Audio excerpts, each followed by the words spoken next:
Good morning, everybody. I realised that given the size of the crowd yesterday, we might feel a little denuded today, but don't worry. It's quality that counts. That's what's going on. So welcome to day 2 of our GeoWeek symposium. I wish Professor Wilson was here because he might realise what I'm talking about when I say that today might be thought of as the difficult second album, which follows the debut smash hit. But of course, no, he hasn't.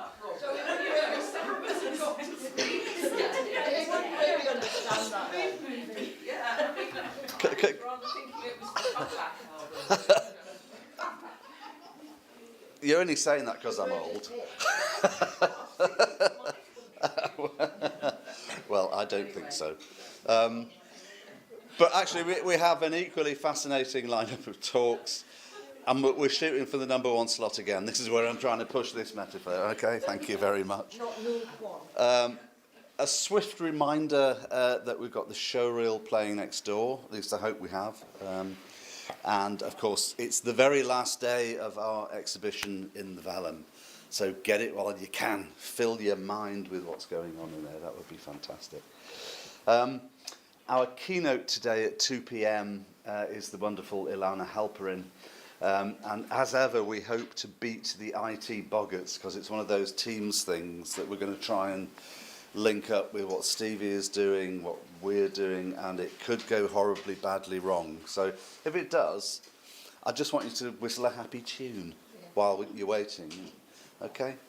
You can all have independent happy tunes, but whatever it is, just go whistling. The film ident again would do nicely. That would do it. I can see what happens anyway.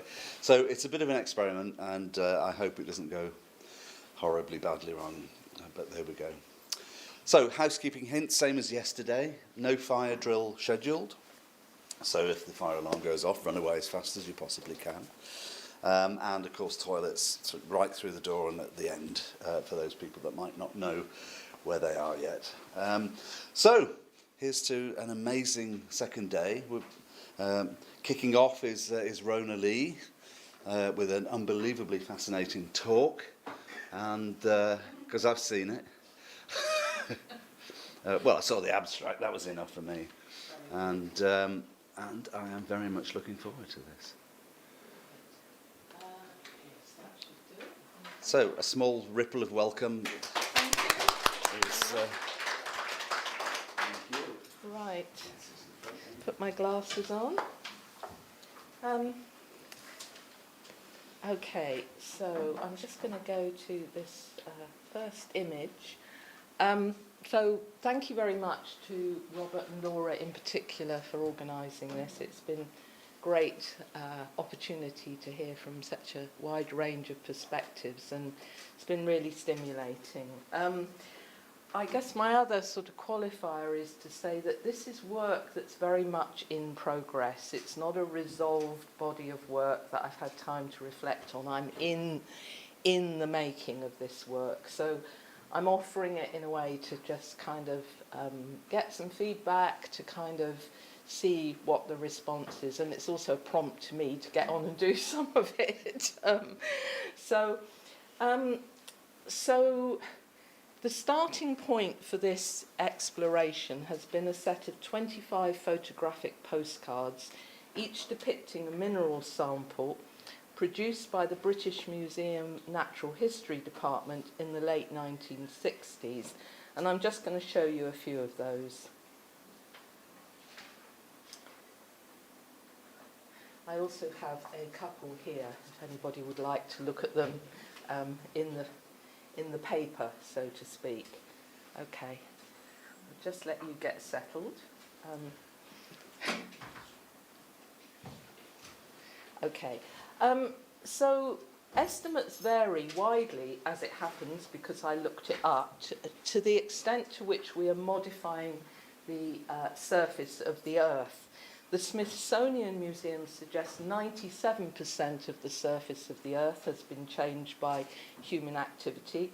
The Geological Society of America suggests 50%. However, the point is that we are literally reshaping the surface of the planet on a scale that exceeds natural forces. And that, thinking about that imaginatively, led me to think about the volume of displaced material that might be represented by geological collections. And I think yesterday we were talking a bit about this sort of the polarities of sort of desire and destruction involved in the act of collecting. A recent estimate published by the Geological Curators Group estimates that there are 6 million items held in UK public collections.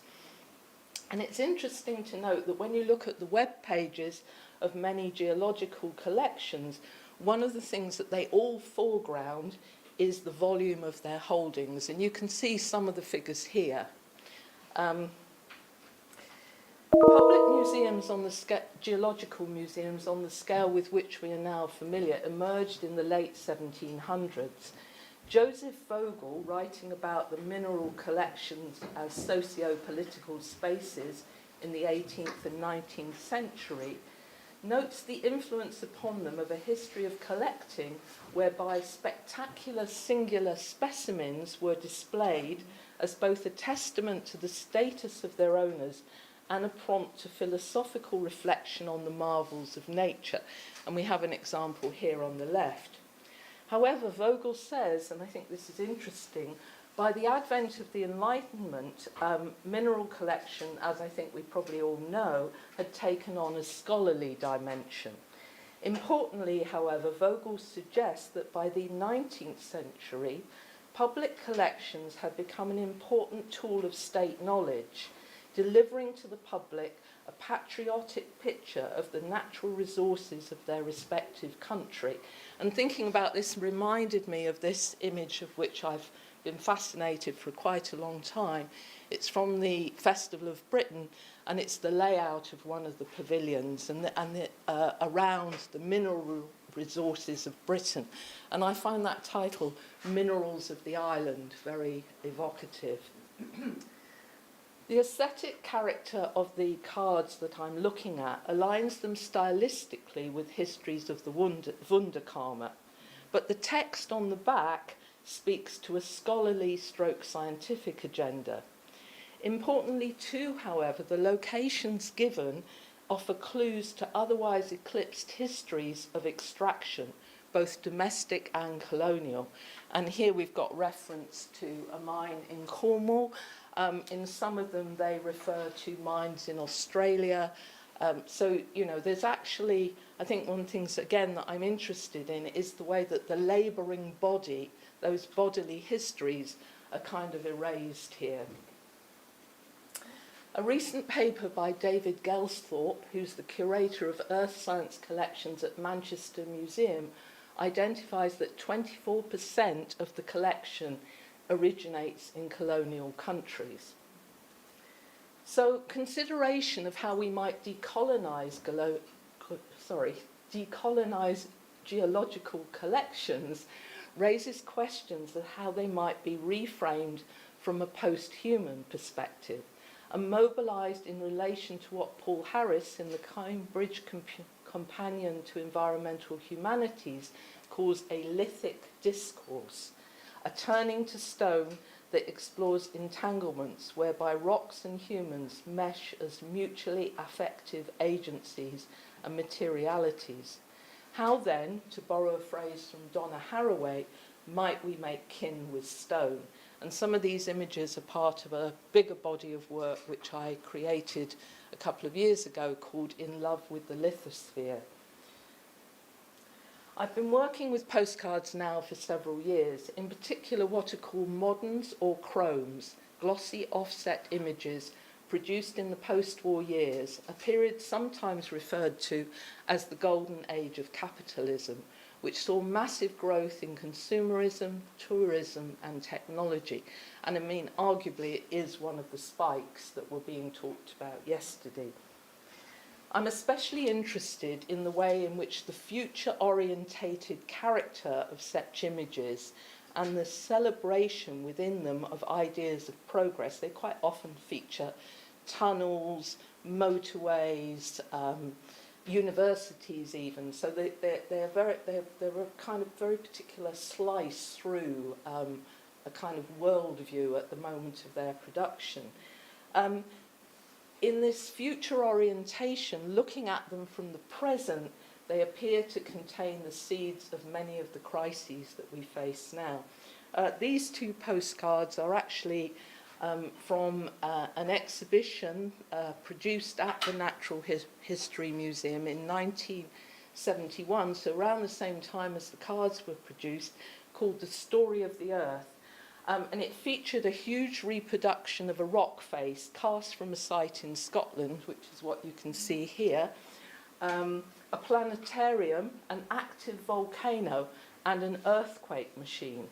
At the time, it was internationally lauded as a breakthrough in science museum design. In On Photography, Susan Sontag references Jean-Luc Godard's film Les Carabiniers, in which two opportunistic peasants, having been lured by the promise of untold rewards, return from war to share their plunder, the spoils being revealed as a suitcase of picture postcards of famous locations, artifacts and celebrities, all of which they have been led to believe they will possess once the war is finished. Noting the power relations implicit in photography, Sontag observes that to photograph is to appropriate the thing photographed. It means putting oneself in a certain relationship to the world that feels like knowledge and therefore like power. And I think we can extend that to the whole sort of mechanisms of collecting and display. The pandemic placed a limit on all of our mobility, but in choosing to work with the detritus of other people's travels, I have begun to embrace staying as a methodological approach capable of disrupting a logic of culture, nature, subject-object, adventurer, homebody. Alongside these experiments, surrealism has offered a useful framework for thinking about ways of what I'm calling becoming rocky and what Paul Harris calls stoned thinking that opens to inhuman materialities and potentialities. The recent increased visibility of figures such as the poet Suzanne Césaire evidence the anti-colonial orientation of the wider surrealist movement. And in Surrealism, the Ecological Imperative, Donna Roberts argues that the surrealists possessed both the political spirit to effect a transformation of values away from those that maintain social divisions among humans, and, sorry, I've just got to scroll down a bit here, and pursued a radical epistemological shift that would reassimilate connective, analogical and poetic thinking into the processes of knowledge, reinscribing humans within a more sympathetic continuity with nature. In particular, what might be described as the post-human sensibilities of Roger Caillois, who both wrote on and collected stones, are of relevance, I think. Caillois' investigation into material mysticism explored the ways in which certain natural objects or creatures mobilized the imagination, disrupting the ontological division of human and non-human, and resisting the disinterestedness and classificatory impulses of scientific positivism. And I'm just going to read you a short quote from Caillois' writings on crystals, and he says, "Crystal, for example, has properties akin to living matter. It can scar over a break through heightened regenerative activity, in much the same way that a lobster regenerates its claws, and it can gradually eliminate foreign bodies accidentally trapped in its well-ordered substance, while lattices determining its immutable regularity are identical to those revealed on a cross-section of striated muscle fibre by an electron microscope." And I love that sort of evocation of crystal as actually lively material. Okay, sorry, just... So, this is again Kaiwa, critical of the ways in which man has been so successful in domesticating the energies within reach that he is naively persuaded that nature belongs to him. Kaiwa argued instead for the power of art as revealing another proof that the one who looks and that which is looked at are of the same sort, belonging to the same universe. Okay, so that is my kind of talk, if you like, and now I'm just going to play you some of the experiments I've been playing around, I've been doing with these cards. There's not sound on the first part of the video, there is sound later.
ask you some details about the work? Yeah, Just get a please. microphone to you.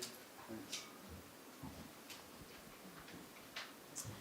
Yeah, Rona, could you just tell me a bit more about the details? First of all, what is the sound that you use on the videos? Right. And why start with the found image? Why not make your own images of the materials, the minerals, the specimens? So in answer to the first question, I'm just finding sound samples from acoustic websites that you can download things. I'm just playing around. So it's very early stage. I'm using fairly kind of obvious things to do with lava bubbling, people hammering on rocks, knocking bits off, basically, and then kind of starting to play around with them. So it's very kind of sort of straightforward in that sense. I suppose there's something about working with the secondary that I find really interesting, and I think that probably goes right back to work that I was making many years ago, quite long performance works in which I kind of decided to occupy a position of near invisibility, a sort of deflecting. There's quite a lot of stuff about mirrors in my work. I can't fully articulate it, but certainly a colleague observed that I tend to work with surrogates quite a lot. And I think it's something about a sort of discomfort with the immediacy of a kind of, entirely proximate relationship to things. I think it's about subjectivity as well. So I suppose there's something about, there is also a liberation that comes with being able to work with these things that I'm buying on eBay. I've been to the Natural History Museum, I've been into their archives. They don't actually have a complete set, as it turns out. They have much more detailed documentation about older cards that they produce. They have the original drawings and so forth. But these ones, it's almost like they're kind of rather disregarded, and I find that interesting about them.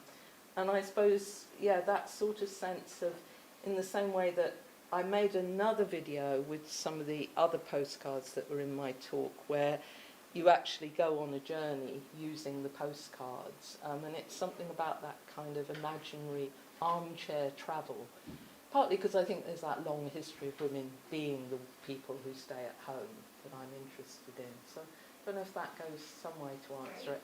Okay. It's just for the next. I'm also thinking because of the inertness of the card, that means that kind of act of vitalising them, Yes. the effects is perhaps more profound and Yes. more in a more tantalising way perhaps than if you had done it with your own. Yeah, photographs. and I think it's also something about that. When you get involved, I am interested in working with actual collections, but there's something about all the mechanisms of display and so forth, not to mention the negotiation involved in, accessing a kind of, something so immediately. Of course, I could be buying many of these samples, as you were talking about yesterday online. I'm also interested in this huge business of rock and mineral samples being traded around the world for all sorts of purposes, not least of which are sort of relatively cosmetic, a healing. There's a massive shop down the road from me with these huge, great chunks of rock which have just been ripped out of the earth and bought somewhere else. And I'm really shocked by seeing this sort of ripping apart of a body of the earth in a way. And I think, but with these, I haven't really fully developed it in these sketches, if you like. But I also like the fact that you can see these bits of creasing and so forth, and the way that the camera zooms in, they actually start to pixelate down to the original printing processes. And I think there's something about that, understanding them as sort of as representations. I think that's something within surrealism, the understanding of reality as a kind of representation that I'm beginning to think about quite a lot. So I think those are all aspects of it.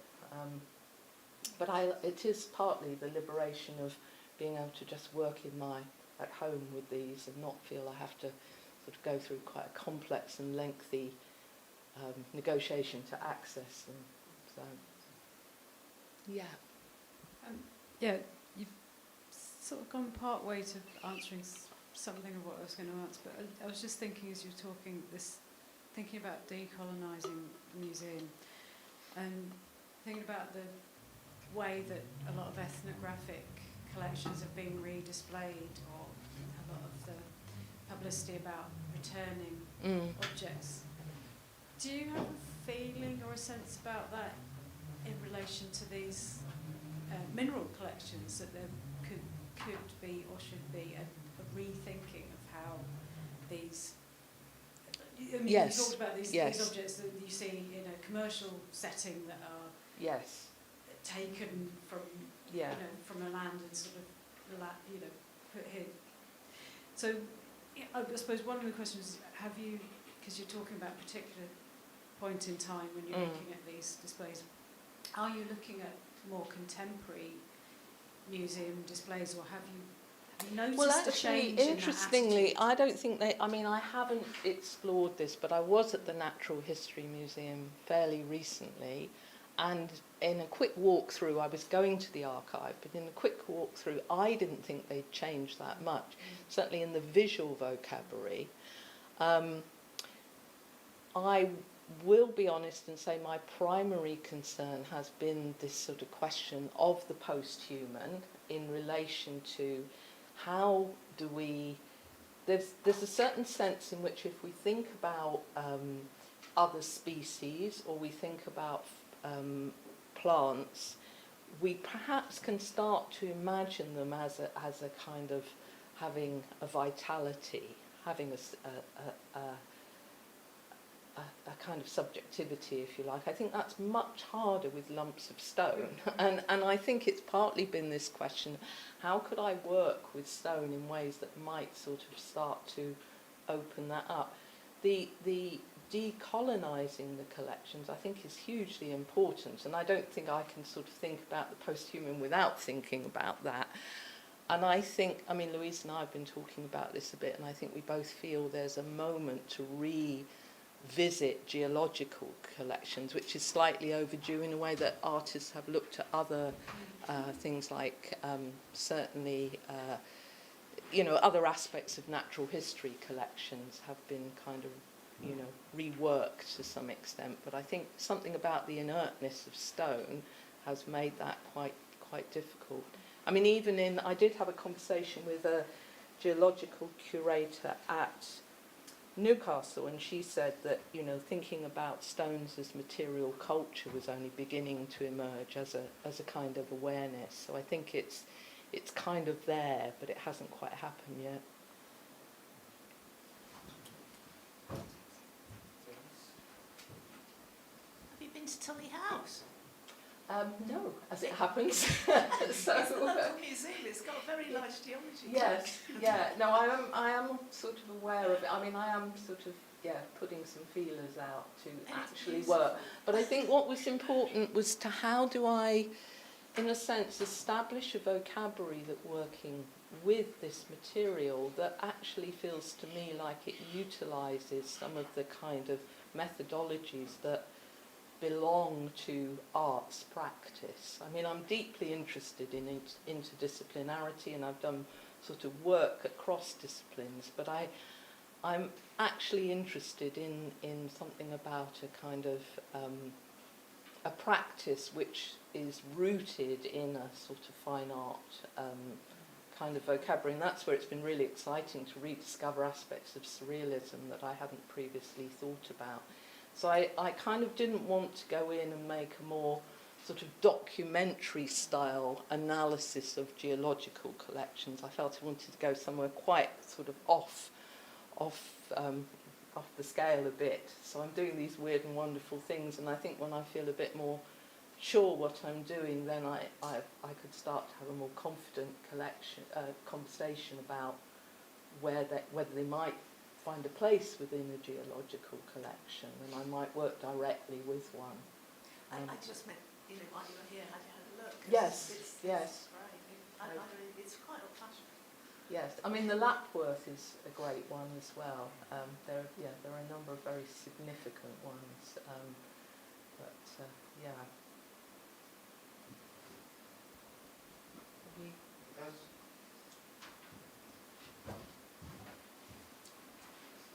Hi, I really enjoyed the film, and I was just reading the blurb, and I think there's something about disrupting historical economies of vision, and that's kind of interesting, thinking about contemporary economies of vision, and how images are mediated today, and Yes, through yes, the saturation of yeah. social media, and etc. etc. So yeah, I was just thinking about the link to the consumption in that way. I mean, I guess in terms of what I was talking about the secondary, I mean, alongside the postcards, I'm also fascinated in screensavers. Right. So, you know, how many screensavers show extraordinary mountain ranges or whatever? And I sort of think, this is odd. There is this desktop travel going on, but also this absolute sort of, again, you know, this mania for a kind of form of collection. I think it's kind of deep rooted in human culture, if you like. So I mean, these are, with some of the postcards, there is a problem about them appearing just to be quirky and nostalgic, I think. So I think I've been quite selective about the ones that I've used.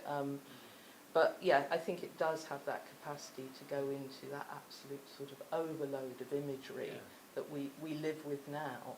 It makes sense with the screensaver as a way of sort of absorbing attention, or kind of recuperating it, or kind of a placeholder for an image almost. It's quite Yes. nice. I mean, and that, you know, we are still, even with sort of wider ecological consciousness, we're still very driven to travel, to go, to explore.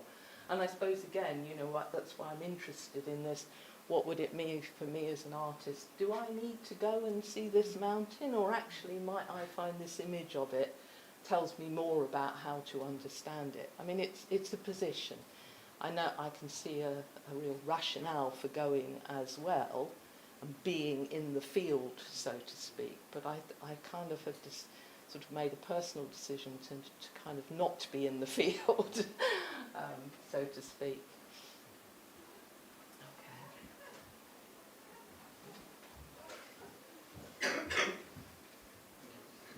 It's more of a response rather than a question. I was quite mesmerised by the animations, and with you saying that you're interested in screensavers, it made sense. As well as being mesmerised, I suppose certain elements of the animation made me think of, I suppose, the mechanisation of the earth and over vast amounts of time, and the movements that they made to create the minerals and the deposits that you're showing us, I suppose. Yes.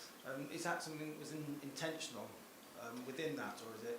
I think it's more implicit, but yes, I mean, and the sound sort of heightens that, I think, because it, you know, I did spend quite a lot of time before I got into this point thinking about volcanoes and, you know, that sort of sense. I think they are points where we really do get an immediate sense of the kind of volatility of the earth in a way that is less available to us when we're looking at a sort of stone sat in the palm of our hand. So I think that's I guess in animating it, I am inevitably drawing into the animation of what we might call natural forces as well.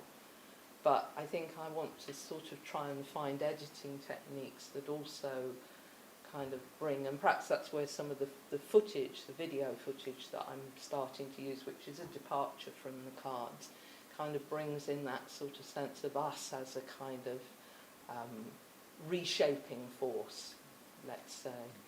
It also makes me think that when we're using terms like inert or benign, or as in for the rock structures, it's only within our time frame. Yes, absolutely. Whereas the animations, yes, again, make me think of looking at things from this different time perspective. yes, Rocks aren't, well, they might be inert again in our time frame, but on the greater scale of things, And I guess it's partly what's the vocabulary that would allow us to think about that. That's one of the things I'm kind of interested in. But reading that quote about crystal from Kaiwa is really extraordinary. You know, the idea that it's actually it's regenerating itself in different ways. We just somehow can't kind of fully absorb that as an idea, I think. Anyway, yeah, we'll see what follows. Oh. Yeah, I'd just like to pick up on the point you made there about that inertia being within our timescale. And I think that just absolutely goes to prove this trap, the anthropocentric trap that we find ourselves in. Because actually, even if we think on another level, not just our timescale, but with our type of visual perception, because obviously we can use gadgets that sort of get right in and look inside that inert material, and we find it's busy. Yes, it is, yes. it's moving all the Yes. time. So we're so trapped by our own positionality in relation to these materials, which are actually not inert at all. Yes. You know, it's just keep reminding ourselves of. Yeah, and in a way that's what makes it interesting to, you know, Yeah. why I've sort of rather unapologetically using some quite kind of, you know, it's Premiere filters, it's, you know, it's pretty kind of a low tech stuff, but it's something about, you know, in a way having that problem I think is interesting rather than trying to overcome it. It's actually almost the limits of how you can engage with this stuff that are more interesting. Yeah. So, great. Okay. Well Thank done. you. Thank you very much indeed. Thank you.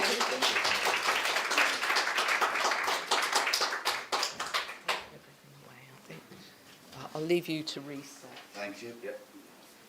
I have my uses, usually for terrifying children and old ladies, but there we go. Laura, I think, Laura Day, you're next up. Right. Ooh, cloud cover. All right. Yeah, we're going in the wrong place. Right time. Hi, Bill.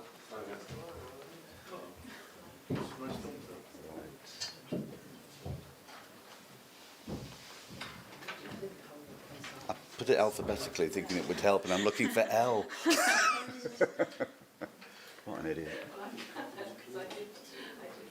Do you want presenter tools? Or see what's coming next? I don't mind. Okay, well, there we go. Slightly different. You can use the clicker or you can use the directional arrows. A warm welcome, please, for Laura Day.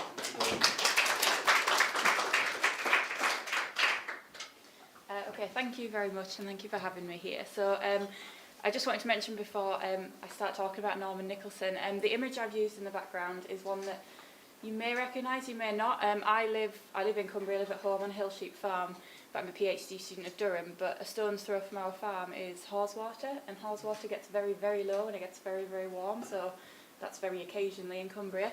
But it managed to get quite warm last summer, and Mardale Green, the spooky little village that was flooded in the 1920s, appeared. So this is one of the walls from right down in the centre of the village. So you can walk along the mud and all sorts when it gets very low. So a little bit of Cumbrian history there to start us off.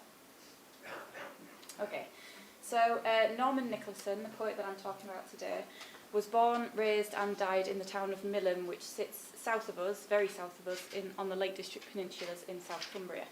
He was a prolific poetry and prose writer and counted amongst his literary acquaintances Ted Hughes and T.S. Eliot. He was also a Faber-published poet and seldom left his hometown of Milham. Nicholson's poetry and prose evoke a deep sense of sentimental and personal space or place.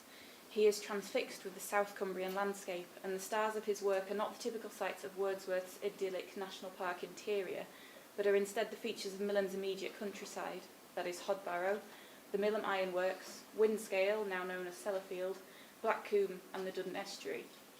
In his time, and that's 1914 to 1987, Cumbria was instead known as Cumberland and Westmoreland. The M6 wasn't built until his later years, and the Lake District National Park wasn't really a thing until his middle age. In essence, our Cumbria of today differs very greatly from Nicholson's both politically and geographically. The influx of tourists to the county has irrevocably changed the area and brought with it multiple issues and tensions between farmers and visitors, locals trying to get on the property ladder, jobs and an ageing population. All of these issues, in some small way perhaps, can be attributed to the age of the Anthropocene.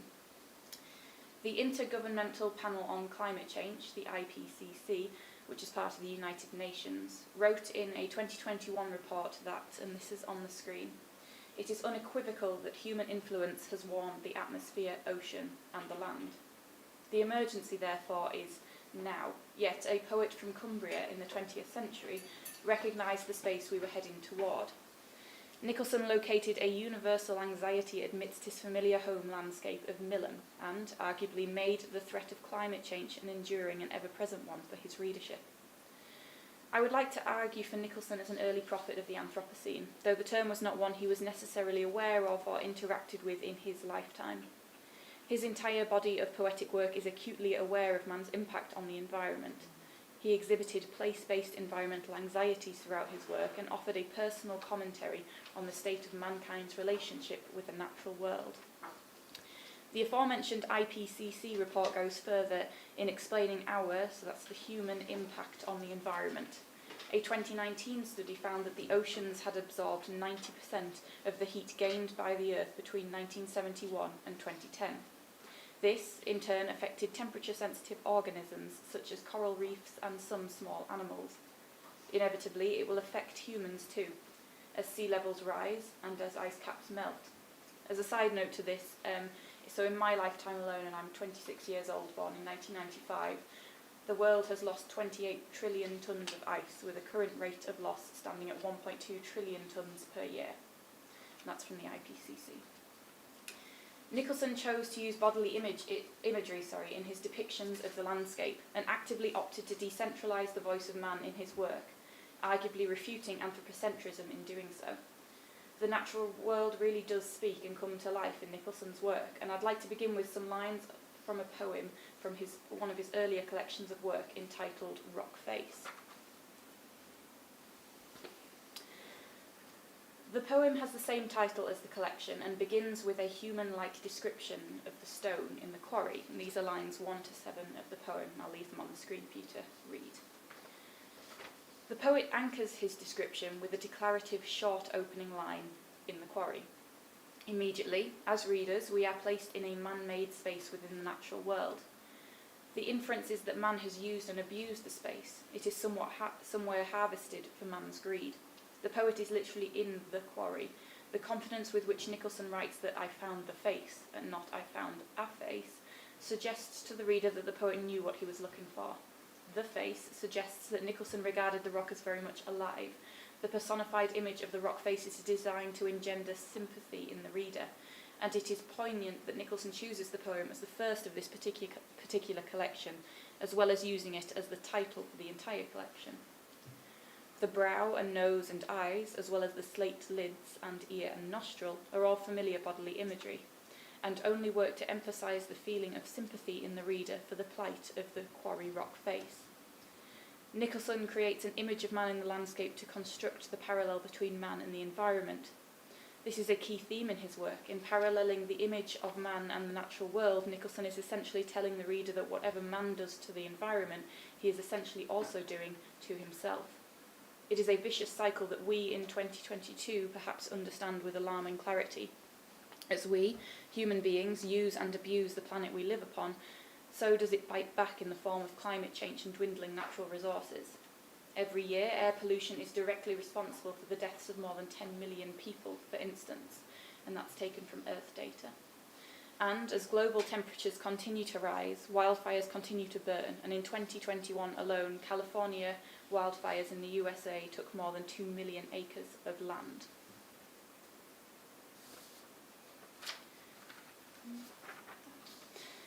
So as his poem comes to an end, Nicholson creates a direct and indisputable link between man and the landscape, and this is the first quote on the screen. The images, reflection in a pool and an image broken in a smithereen of mirrors, are key here. Nicholson is drawing a direct link between man and the landscape. In breaking the landscape, as we are doing to the rock, we are harming ourselves and our future in our local space. The rock, for Nicholson, holds special significance.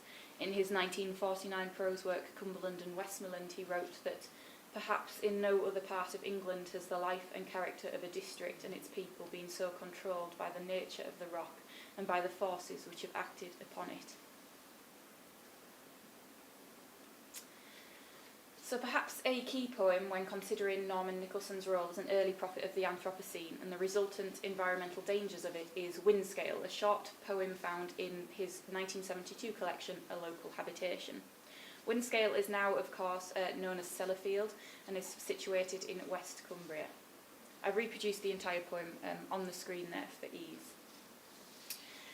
The poem is one that speaks to environmentalists in particular and draws on a dark day in Cumbria's history. That is the Windscale fire of October 1957.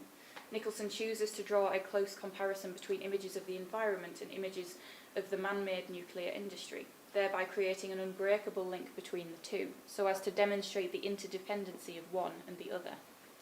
The vagueness by which Nicholson writes of the spores of the nuclear industry spreading wherever the wind blows suggests a lack of care and safe management of the site by man, depicting the blatant carelessness we as society appear to have for our environment. Nicholson's poem draws the image of hell in a grain of sand from William Blake's Innocence poem, which in itself depicts the reciprocal nature of man's treatment of the environment and of other things in his life, and how it suggests a future bad outcome. Blake's opening line reads, "To see a world in a grain of sand." If, in Nicholson's poem, the personified mountain of Scafell is looking down at Windscale and sees hell in a grain of sand, then Nicholson is making a strong criticism of the nuclear industry, suggesting that it is a portent of danger to come.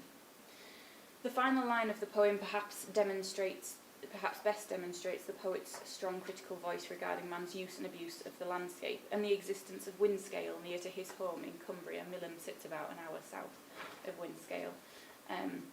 The line reads, "And children suffocate in God's fresh air." He chooses to use the image of innocent children to convince the reader of the dangers of the nuclear industry. He juxtaposes the cruelty of man toward the environment and toward himself, represented by the children, with the presence of God. Man is essentially ruining the world that God gave him, and Nicholson's critique of that is also a critique of the more modern-day term Anthropocene, and demonstrates the poet's understanding of the dangers of the exploitation of the natural world by man. On June 1st, 1976, Nicholson published an article entitled "Living in the Country" in London Magazine, writing, "It is perhaps enough to say that the world's first atomic power plant stands only about 20 miles away, and that 2 of the Milham men who once worked there have already died of leukemia." The poet shows similar concern for the environment in another of the poems of the Local Habitation collection, this one entitled "The Elm Decline." The poem opens with intense images of decay and breakage. He writes, "From scooped quarries bare as slag, black sykes ooze through quarries of broken boulders." Here, Nicholson is bombarding the reader with the terrible results of man's quarrying activities. Man is absent in the poem, but the effects of his work on the landscape are not.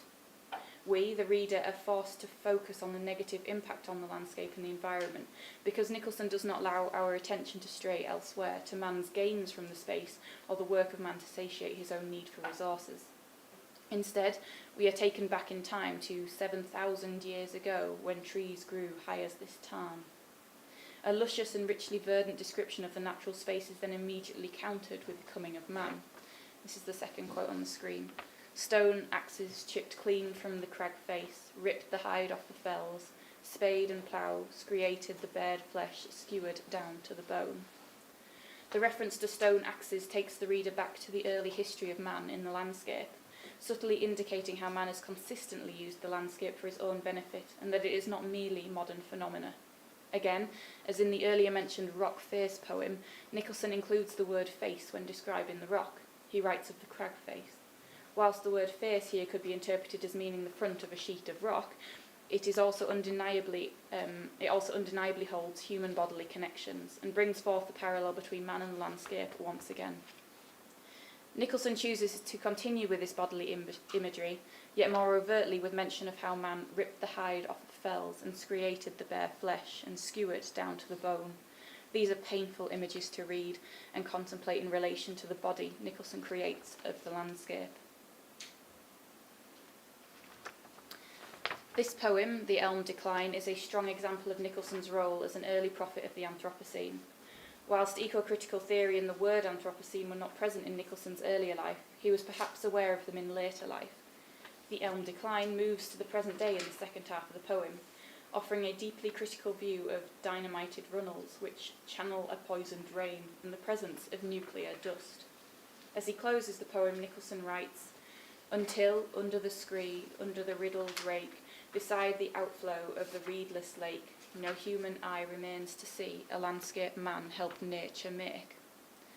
The images of the scree, the riddled rake, and the reedless lake are key to this moment. The landscape has altered from the opening descriptions given of a lush scene.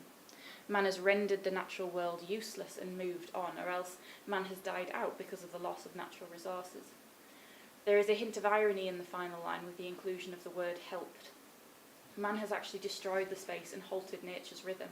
Man's assistance, according to Nicholson, amounts to nothing more than a desolate post-industrial landscape.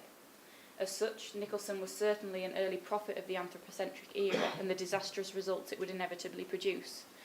We see it now in 2022 with the cost of living crisis and rising energy bills, and the desperate scramble to find which renewable resource is the face of our future.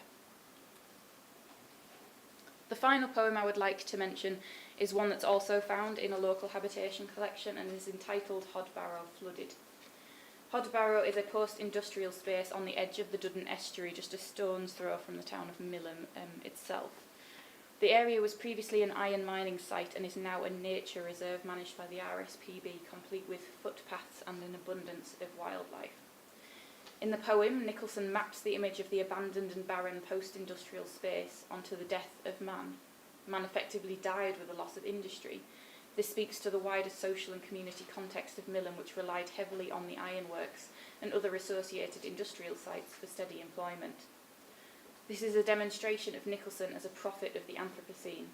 He has seen heavy industry fold with time and understands that this also spells a demise for man, not necessarily death, but economic and societal hardship.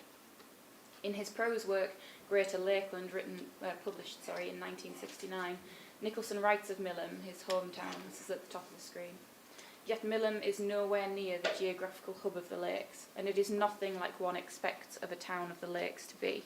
It is, in fact, a decaying Victorian settlement, standing beside abandoned iron ore mines and what will soon be a derelict ironworks, a town more dead than alive. Nature has reclaimed the space. Nicholson writes of how blackcoot and moorhen lay snail wakes on the water, and how a new lake spreads its edges in the now unoccupied quarry space. In his article Hodbarrow Hollow, published in the Manchester Guardian on May 21st, 1959, he writes of the hollow, "Its foxes, weasels, rabbits, terns, larks, wheatears and ring plovers exist solely by courtesy of the iron and steel board." As the poem ends, Nicholson imbues his lines of verse with static and decaying images, ending finally with the image of the death of man to mirror the death of industry. He writes, "Not even the rats can gasp there now, for beneath the greening spoil of a town's lifetime, the 60, 70, 90 fathom levels are long pipes and throttles of unflowing water, stifled cavities, lungs of a drowned man." The repeated image of a lack of air, seen in the inability for rats to gasp there now, the stifled cavities and the drowned man, create a visceral and raw image of death, and also hints at the impossibility of life in the space after man has left it. There is a sense of disbelief from the poet, who writes that not even the rats can survive, suggesting that man has truly ruined this small section of the landscape.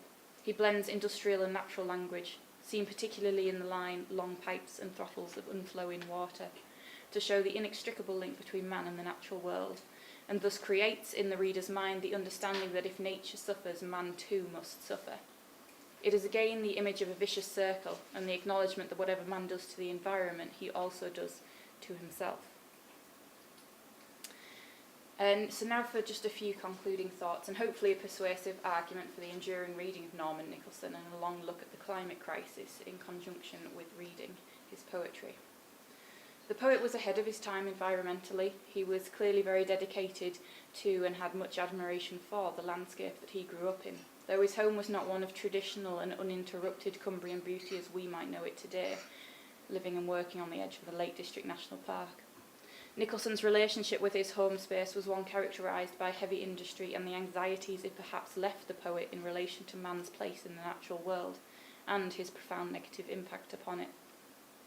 He was a true prophet of the effects of the Anthropocene, even if he did not necessarily truly comprehend just what the impacts would be for mankind today and how they would reach into every single facet of our daily lives.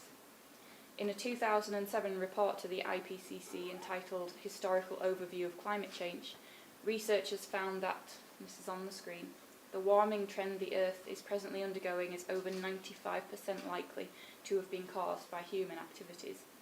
These human activities include those Nicholson writes about in his work and critiques on the basis of an injured environment at the hands of man.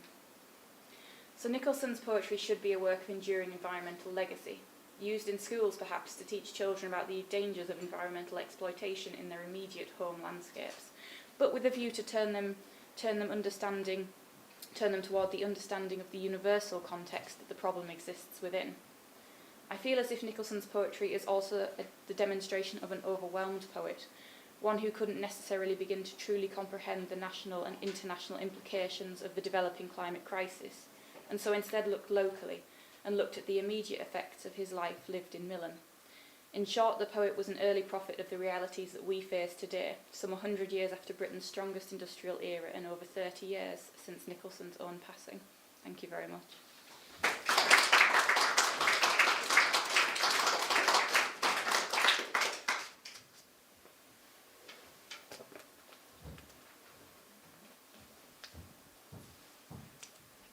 Hi, thanks, that was great. Thank you. And it's a discovery. I wasn't aware of his work until yesterday, so I should look more.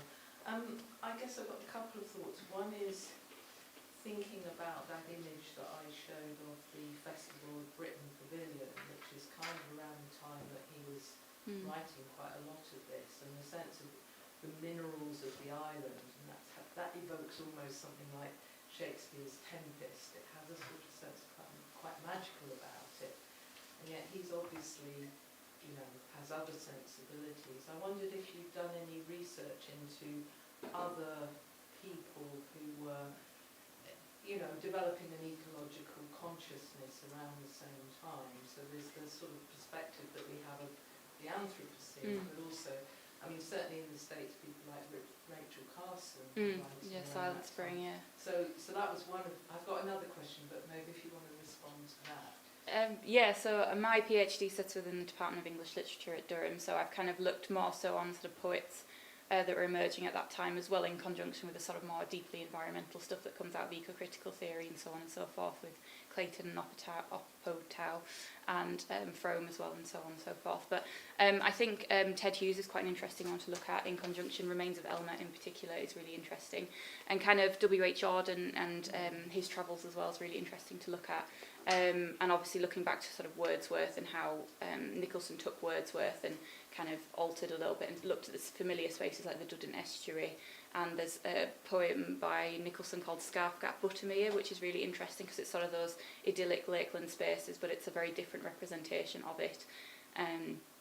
So sort of taking that romanticism sort of consciousness of the environment and how it's been adapted, but certainly with his colleagues, poetic colleagues, he was sort of Philip Larkin as well, and so on and so forth. It's quite interesting, but particularly I know I'm preparing a paper for a different conference later this year that looks at Remains of Elmet by Ted Hughes in conjunction with Norman Nicholson and their sort of relationship, because they were in contact with each other. So there are certainly crossovers, and I think Basil Bunting as well, Brig Flats. I live like 4 or 5 miles from Sedbergh, so that's kind of a connection as well that's very much present in Nicholson's work. If you're looking at sort of the wider Cumbrian landscape, even though that's technically Yorkshire Dales, but still. Yeah. Thank you. That's great. My second question was to ask you if you could expand a bit more on your use of the word prophet, because it's very particular, I think, in terms of what it conjures. Not least of which is the kind of biblical traditions, the sort of male visionary.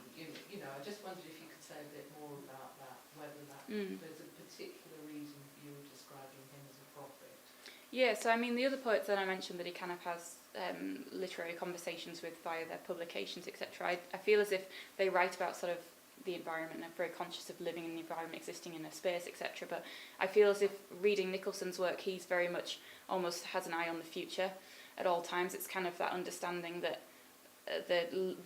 very fine line between life and death within the landscape, and how that maps onto man's life as well, particularly, and the understanding of heavy industry. And, you know, Sellafield isn't this fantastic thing that's going to give us all the energy we need as a country. Actually, it's something that we're looking upon and should look upon as quite dangerous. And, you know, obviously there was 3 Mile Island and Chernobyl at the same time in the US and in the Ukraine respectively, so around about the sort of same time, as the Windscale fire. So it's kind of, I think he's kind of got an eye on the future in a way, more so than completely living in the present. So that's why I choose the word prophet. And I mean, he was very religious as well. He is Christian, so, and that pervades a lot of his poetry. So kind of he almost looks back at kind of Genesis and our relationship with the environment from biblical tellings, and kind of brings it into the present, but also uses it as a map for how we would maybe look at it in terms of our future as well. It's really interesting to look at his whole body of work in that respect. Thank you. I'll jump in with a question if that's all right. One of the things that struck me about the passages that you selected there and the conversation prompts a question of whether you think that writers like Nicholson and that generation, Hughes and what have you, were also aware of Anglo-Saxon poetry, because the structures are quite similar. I'm thinking now of The Ruin. I don't know if you know that. No, sorry. There's an Anglo-Saxon poet who's writing about probably Bath, and it's the Roman ruins that are left behind as the Romans have left, and kind of describes things in the same kind of way. It's about ruin, it's about destruction and entropy and so on. But there's also The Dream of the Rood as well, and I'd be surprised if Nicholson wasn't aware of that poem. And again, within that, there are very, very kind of visceral descriptions from the point of view of the tree that makes the cross, of being felled and prepared, and so on. And so there's a kind of parallel view of the tree being as sacrificial as the Christ is sacrificial, and therefore for redemption. And there might be something in that. I don't know. It's just a stray thought. Yeah. No. Thank you. If you knew that those connections might exist.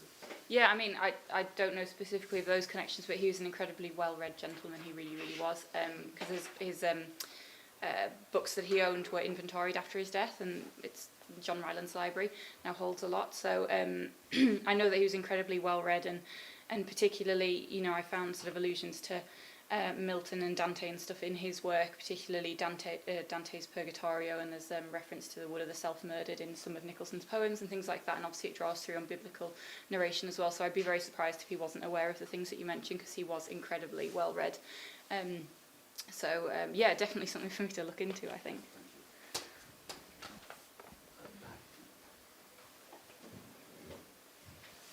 Thanks.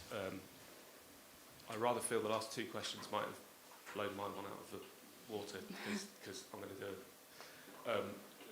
Because I was interested in the use of prophet as well, and you know, I'm always fascinated in those terms, and always slightly sceptical as well, because I always think if they're a really good prophet, then it shouldn't have happened, right? Otherwise, yeah.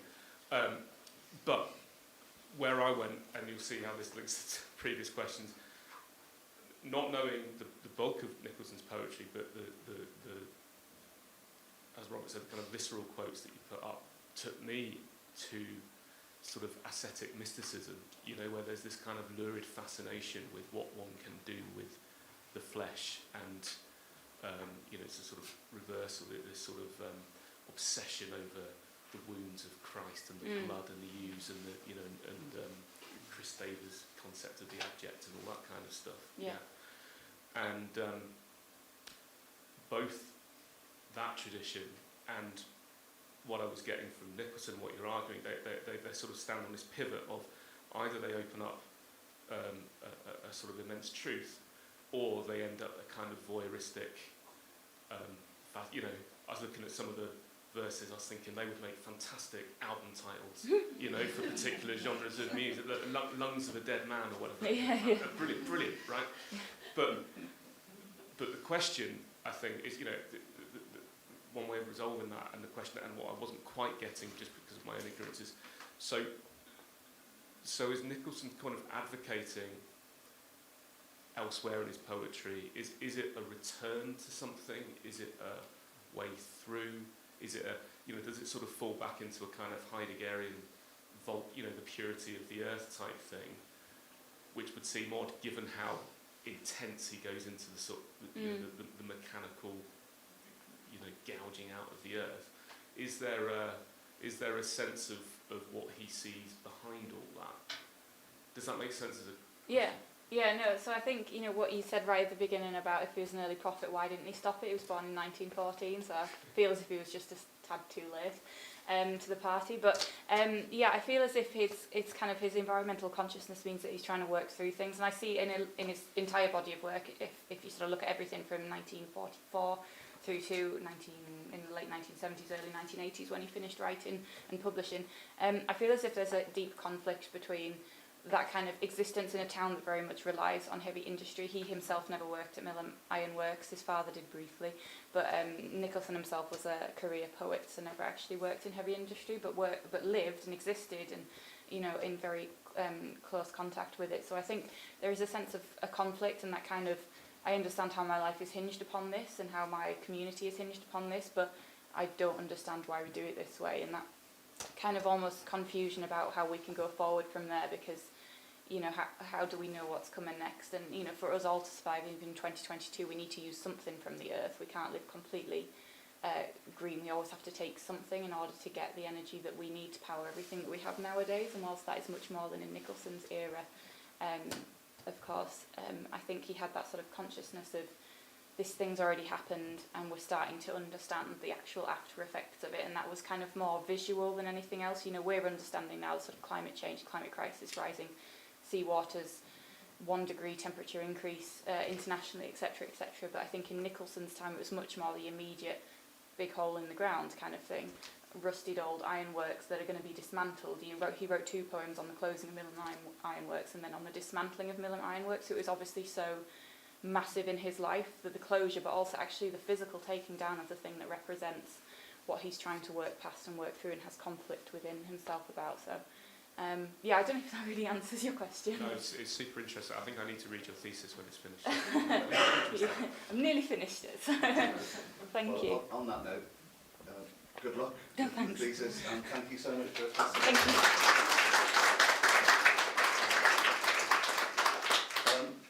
Our next speaker, I'm relieved, has arrived. There we go. I'd like to introduce everybody to Bill Sherrington, who's a psychopomp who manages to take certain professors to the underworld and happily brings them back. Well, happily for me, for the rest of you, it's a horrible disaster, but there we go. But, so, welcome, Bill. Hello there. I'll just get you all set up. Thank you. And warm welcome for Bill Sherrington. I'm presuming I just have to push a button somewhere on it and it'll just jump ahead. Just yeah, just yeah.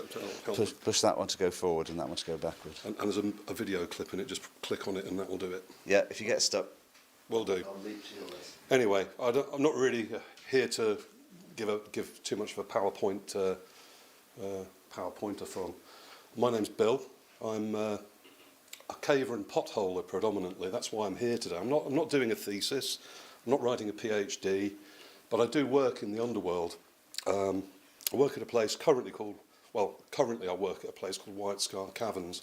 I've been doing that recently, and I've connected with Robert, over many months, talking around the world of the underworld. And as I've discovered with my new career in helping people interpret what they find underground, I kind of guess that's why I'm here today, to give you all a kind of an impression about that and a glimpse, if I may, at around what might be encountered. I'm not an artist. I'm, I suppose, an explorer, and with that becomes the notion of pushing boundaries, which I guess is something that as artists you'll be seeking, searching and looking towards, pushing into some new territories, new ideas, and reimagining things. Now, one of the first things at White Scar Caverns, and I'm not here to promote White Scar Caverns in any kind of sense, it is wonderful, by the way, but there's a kind of, to describe the first part of the tour, it is part of the Anthropocene because it's carved out from the hillside. And it's about 100 metres long, and you come to this warning sign here. Warning, mind your head. And I say to the guests, I said, this is a sage advice for two reasons. One, it's about the point in the cave where it becomes a natural phenomena, and we've got to duck like that and walk across in such a fashion for about another 50 metres. But it's also the other sage advice, which is around mental health awareness, minding your head. People there are generally doing something out of the ordinary. Okay, they may have rocked up in a car, and it might catch people unawares that it's a half a mile in and a half a mile out, with a set of stairs, but they will experience something quite unique, really, in that they will be immersed, or we will be immersed, in the world of Carboniferous limestone. Now, what I like to think about is that, I guess it's ish, always in, you know, I'm not a geologist, I'm a speleologist, and I believe it's roughly 4,000 miles to the centre of the planet, 6,500 kilometres. I always try and put that into the context. It's probably the same the distance between here and Addis Ababa in Ethiopia. As we go down, it'll start to get warm. I think the deepest known borehole is the Kola Deep. I think it's about 12 kilometres deep. And that's the deepest hole that we've managed to bore. The deepest mine is a gold mine in South Africa, and that's about 4.5 kilometres deep. And the deepest cave in the world, in limestone, is 2.5 kilometres deep. That's in Georgia.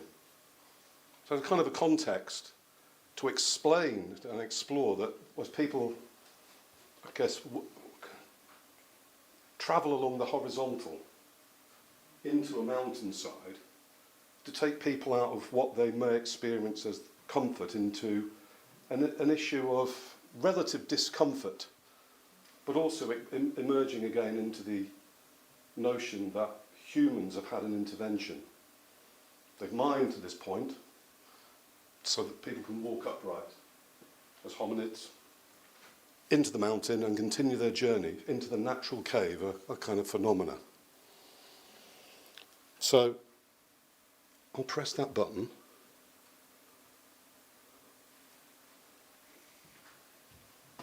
Here's a picture, an old one from 1923, of a first cave explorer pushing the boundaries.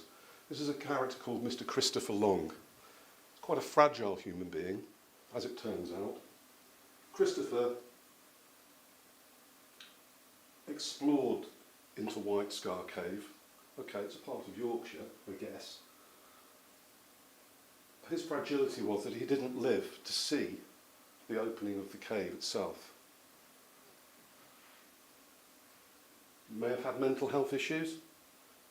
What we do know is that Christopher, there are records of his death through an overdose of chloral hydrate ingestion, and no speculation about why that was at that time.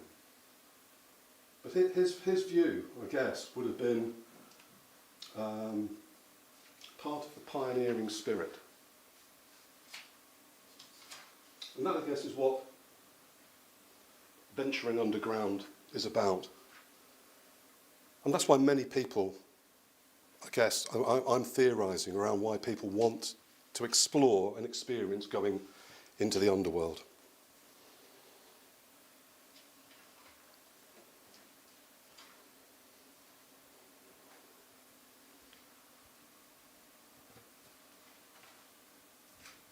an old photograph. Looking out towards, if you were stood here, you're looking over towards Cumbria. That's kind of distance there. A group of tourists from back in time, back in 1923, 25 probably. And what's really difficult, and I looked through the book here, and I've struggled quite a lot to try and explain and explore time with people. That's really the kind of the greatest achievement, I guess, of geology, is to add time to evolution. So we've got people in 100 years back in time, which is a fraction of a fraction of a fraction of a period of time in geological terms. They're stood outside the mined entrance, overlooking Cumbria. It's the Anthropocene. It's been cut, driven by miners from a decaying industry, the Ingleton coalfield. They're finding their way in, but they're coming, and they're still kind of trying to get a glimpse of what's beneath, what's underneath. Are there secrets?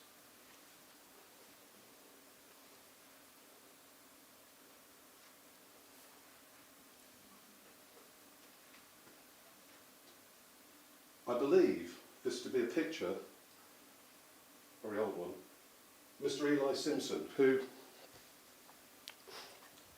I guess traditionally, in the world of being underground and looking for things, there were the temptation of people not to say anything.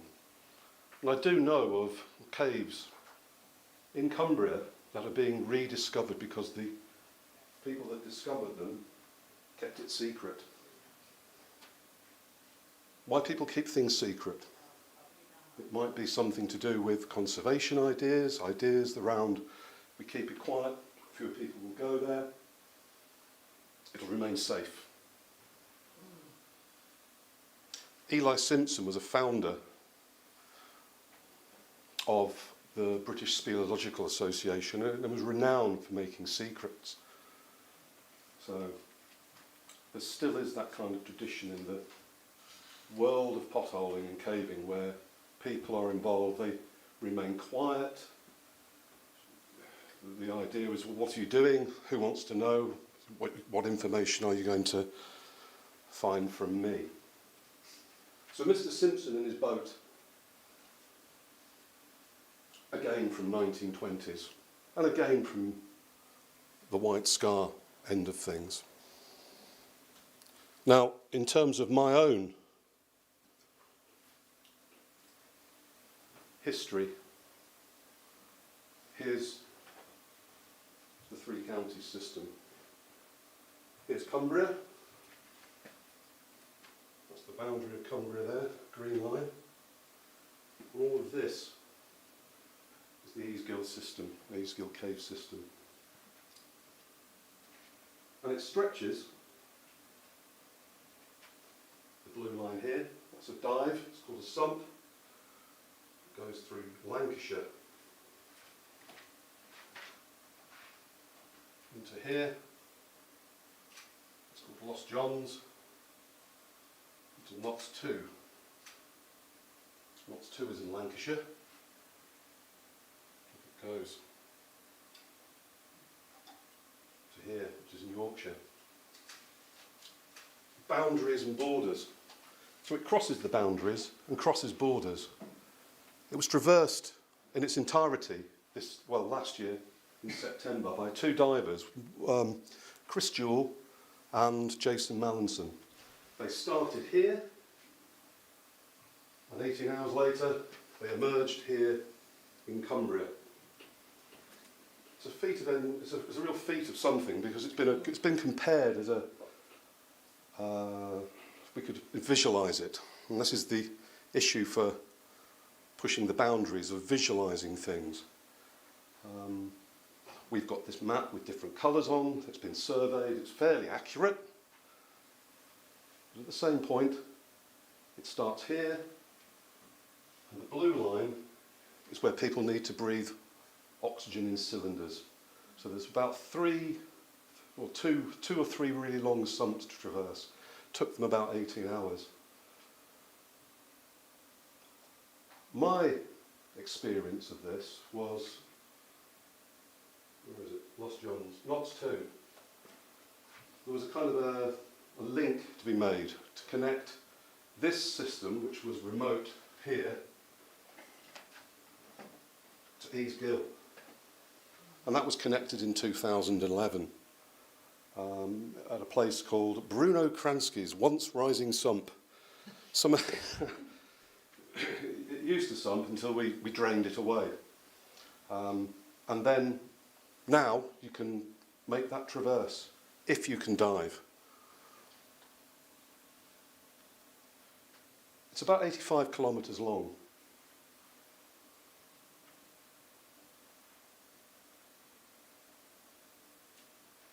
The 3 counties, if we could visualise it, would be a K2 or an Eiger in terms of its scale. It is the largest known cave in Britain. It's one of the largest known caves in Europe, and has a world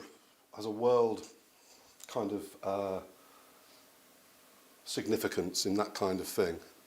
I think the longest cave in the world is in Mammoth Caves in America. All of this, being in Cumbria, means its biggest extent is in this area. And in fact, Cumbria extends over here, where we've got Barbendale and the Dent Fault, which I believe of its significance for the geology and geological theory back in time. So cave digging, it's a squalid kind of affair, mostly messing around in mud. Now I've got a very quick clip. What do I do to get a clip to play? Click onto the little triangle. Ah, got it.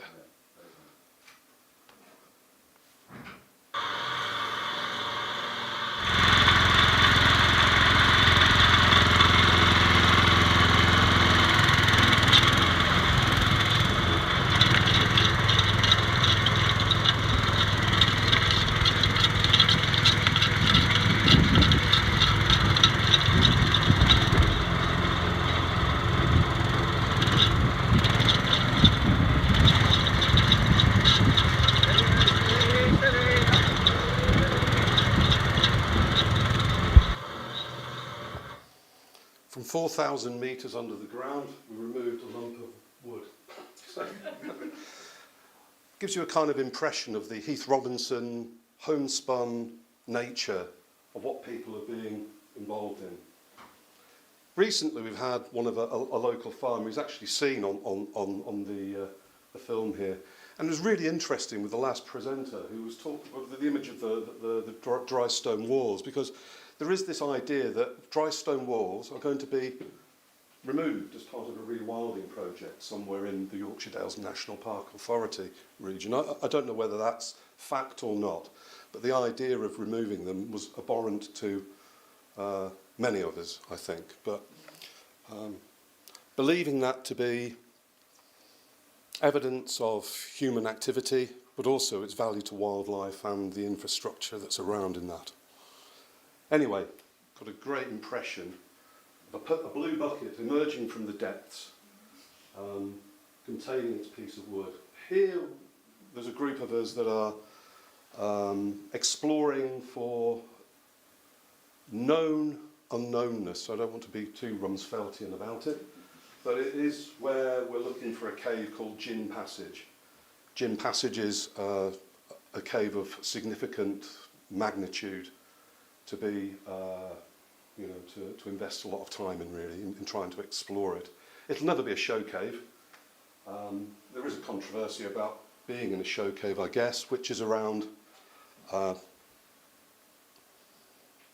trade between explaining to people and having that opportunity to work with people in a setting which is active and physical, so that you can explain geology inside and climate change and all of those things.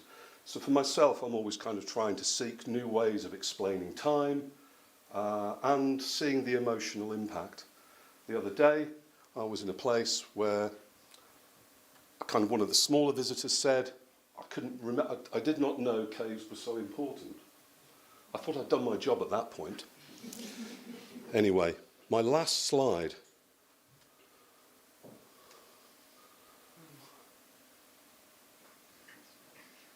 These structures here are called straw stalactites. A centimetre, it's thought that a centimetre takes 100 years to grow. They're incredibly fragile. Some of those are probably about 1 metre long. And there's a group of my friends, Dr. Damien Frank Pearson, who probably gets the photo credit, and wrote a PhD on all sorts of things to do with the depths and matters to do with writing and drawing. They're enjoying their lunch in a newly discovered cavern. It's called Fing Hopeless Pot. It should have been F-ing Hopeless Pot. There they are enjoying it. And I thought that this kind of symbolises really the abstract, the world of being within art. There are situations that I have experienced, and know that many people do experience this as being in a kind of a movie set or something like that, where you've got the sculpture around you, you've got strange formations like this, and you can have blackjacks and coffee.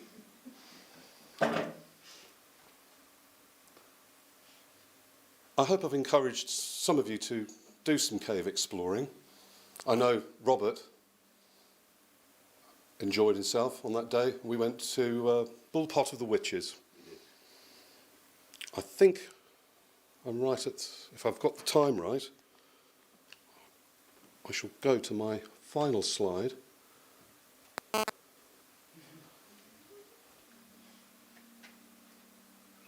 I was going in, so I looked happy at that point, I think. It is a kind of a descent into Hopeless Pot, which was recently discovered in November of last year, and it stretches for nearly 2 kilometres in length.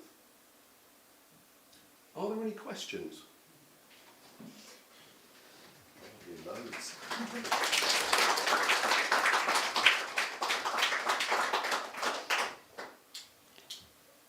Lights. I'm curious to know if you've got any opinions on something that I think about quite a lot. I'm a fellow walker who has made work as an artist going in quite remote mountain districts. And I love that. I love being high. I love the rocks, the shapes, the mountains, whatever. Yeah. I was asked by the Yorkshire Dales National Park if I was interested in making a film about Gaping Gill, which is a big cave in the Yorkshire Dales.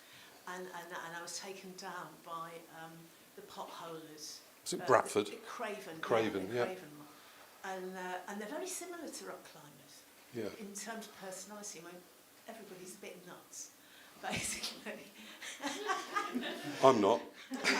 You seem quite sane, but I mean, but people who go up and people who go down. What do you think about that? Because there's a real difference. And I hated it, I have to say. I went down to Gaping Gill. I went to the bottom. Absolutely hated it. Really desperate to get out as soon as I could. And so what is it, the difference psychologically between people who go up and people who go down? Firstly, I've gazumptured. We've made a film at the bottom of Gaping Gill with a musical outfit called Helictite. I've never actually got to see the film, but we had it had 3 words. I think it was jazz, experimental music, and we got the Bradford Pothole Club gave us the privilege of lowering down through a winch, 1 person at a time, on their public tours to the bottom of the pothole. I think there were about 13 of us. It took an inordinate amount of time, and it was really, really complex to film. Robert made a film. That was really complex to do with just 1 or 2 people. The difference between potholers and climbers is climbers go up with the eagles. They're climbing on the edge. Oh look, I've made that wonderful bold move. It's really necky. And if I fall off, I'll just hang there in the harness. I'm a fell walker. A fell walker. I can't climb. Whereas potholers, you can't see anything. As you go down, you can only really see the limit of, wherever you can illuminate. So that becomes the speleo bubble. The speleo bubble is the limit of your arc of light, and it becomes a little bit less, I guess, scary in that kind of your visual senses, that you might not see the bottom of something. So you're climbing down something in darkness. So here, that could be 10 foot, it could be 150 foot. Terrifying. Well, possibly. I mean, I'm being held on by somebody on a rope up there. Teamwork as well, I think, in caving. Definitely teamwork. Nothing's been done by lone people, and that's probably part of the issue, really, again, of where secrecy comes into it, because it's generally, how have you kept things secret with so many people involved? So I hope I've tried to answer some of your thoughts there. It's just a general philosophical query that fascinates me. Yeah. And the other thing is the difference between people who walk up high fells and people who climb, up rocks, because that's a different experience completely as well. This filled me links with the presentation I was in earlier, which was around mining. Mine exploration is a really difficult thing. In our journey, Robert and I talked about, should we go to a mine in Cumbria, like Nent Head or something like that, we're mining lead for hundreds of years. Mines are inherently really, really, really dangerous, because the people that extracted the minerals intended it to stay up for as long as it took them to extract the minerals. And so, maybe 200 years later, you're wandering around the rotten wooden shoring. That could fall at any point. So I think that even if you're looking at the difference between people that explore mines and explore caves, there's a kind of a difference there. People would be into preserving the wooden structures that the ancient miners would have climbed down. Cavers would be going, that looks really dangerous. I think we'll just take our own. It's interesting. I think the extractive industries and the history involved within iron extraction, and then how things closed but moved somewhere else on the planet, would be something to wonder about.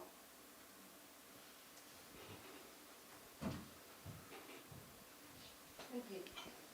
Yeah, I'm one of those mad mine exploring people, and actually used to be a mine guide at Nent Head. So I understand entirely what you mean about those wooden structures, and and we were allowed to take members of the public along them, which was quite entertaining. Yeah. However, my point was really about the secrecy, and it sort of comes back to some of what you're working with around the idea of these sort of mineral specimens. And I know from the time when I was at Nent Head, we were all too aware of this notion of secrecy around communities of people who would secretly go underground, even through locked mine gates or SRTing down Brewery Shaft and being underground.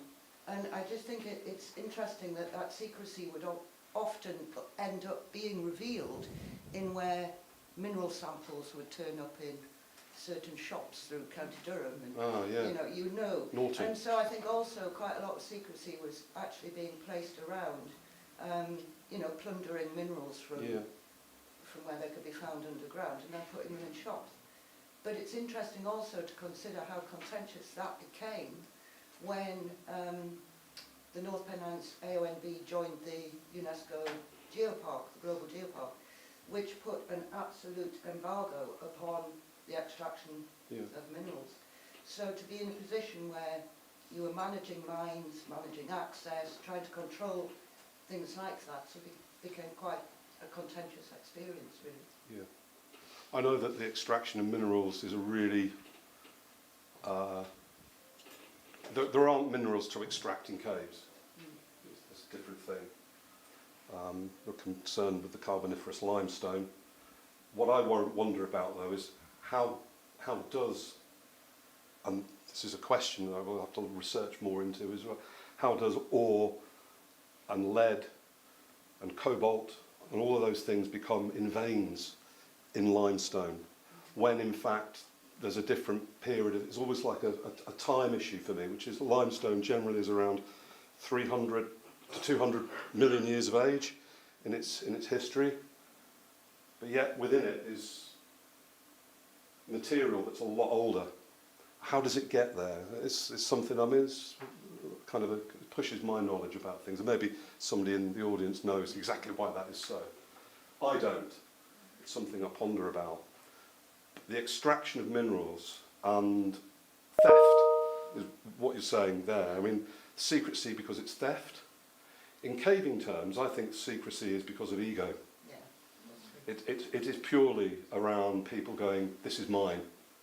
Mine, not as in the sense that it's a mine, but the sense that it is mine.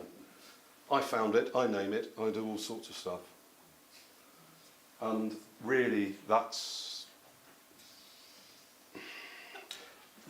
The group of people that I showed, having their snap, they stand against that, because they're kind of almost like anybody can join them if you were so minded, with some skills, of course. But I mean, if you have those skills, you're more than welcome to join. Whereas other people would be, no, you can't join us. This is a secret. One final question. Yeah, this might be a bit of a naive question, but it relates to kind of property and access, and because the understanding of like going into our mines, that you know, there's rights over them. Yeah. How does it work with caves then? I'm just thinking about that. White Star? The whole route, because that's going through so many different boundaries, and it's obviously going under a lot of land that was owned by lots of different people. What's the right of way in a cave? The right of way is, right, this is a massively complex and contentious area that we've opened up right at break time, but roughly speaking, the Crow Rights of Way Act didn't really cover adequately the underworld. The underworld is free. It's a place where I would say, are we indoors or outdoors? And get the debate going about whether it's indoors or outdoors. And it would be, you know, sort of, it's indoors. It's the great indoors. White Star Cave, for example, and is that there are gates in it. Those were once locked to cavers. Cavers' response to that was to go and get their own keys cut and break in at midnight and explore the cave. The gates in Yorkshire caves and Lancashire caves and Cumbria caves and in northern caves is that there aren't any, generally. None of the three-county system has a boundary, has a door on it. That's a kind of a thing for the north. In Wales, locks and gates. In the Mendips, the other caving areas, Peak District, gates and locks, permissions, secrets, and who do you know who's got a key? In the north, it's there for you. However, I would say that you would need to be aware of the safety issues and things like that. I think once inside, for example, White Scar Cave, and it's something I would say to any guest, is you pay to come through the entrance, you pay to work on the infrastructure and see the lights, but the cave itself is a wild natural phenomenon. It is here and is not owned. It is part of the national park. I hope I've answered that. Very well, thank you. Thanks. Phil, thanks very much. Thank you. Enjoyed that. Right, I hope and believe that we've got coffee and more cakes over in the refectory, so let's take a break, recharge, and you can ask our three speakers this morning more questions over a cup of coffee.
while we're waiting for various others.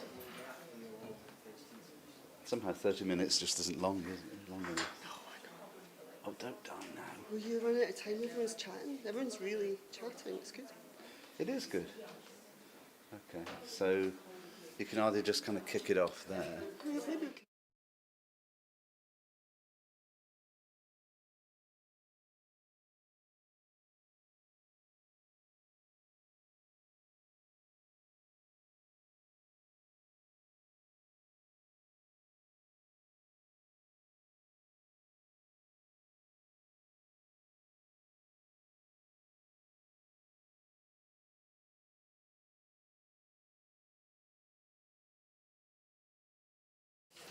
Juno and Jack are I know, I've just sort of seen them, I've slotted them in. Oh, thank you. For organising all my stuff as well. Okay. We lost Wilson again, Aaron. Yeah. We lost Wilson again.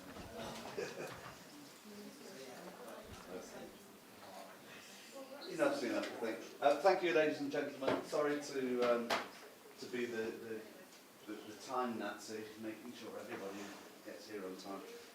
We are on a tight schedule, and don't forget we've got to kind of interface with Ilana Halperin somehow as we kind of overlap things. Nevertheless, I'm very pleased to say that our erstwhile colleague, Jane Running Away Topping, has agreed to grace us with her presence now that she's a free woman. We are, well, I'll let you introduce your wonderful film. So a warm welcome.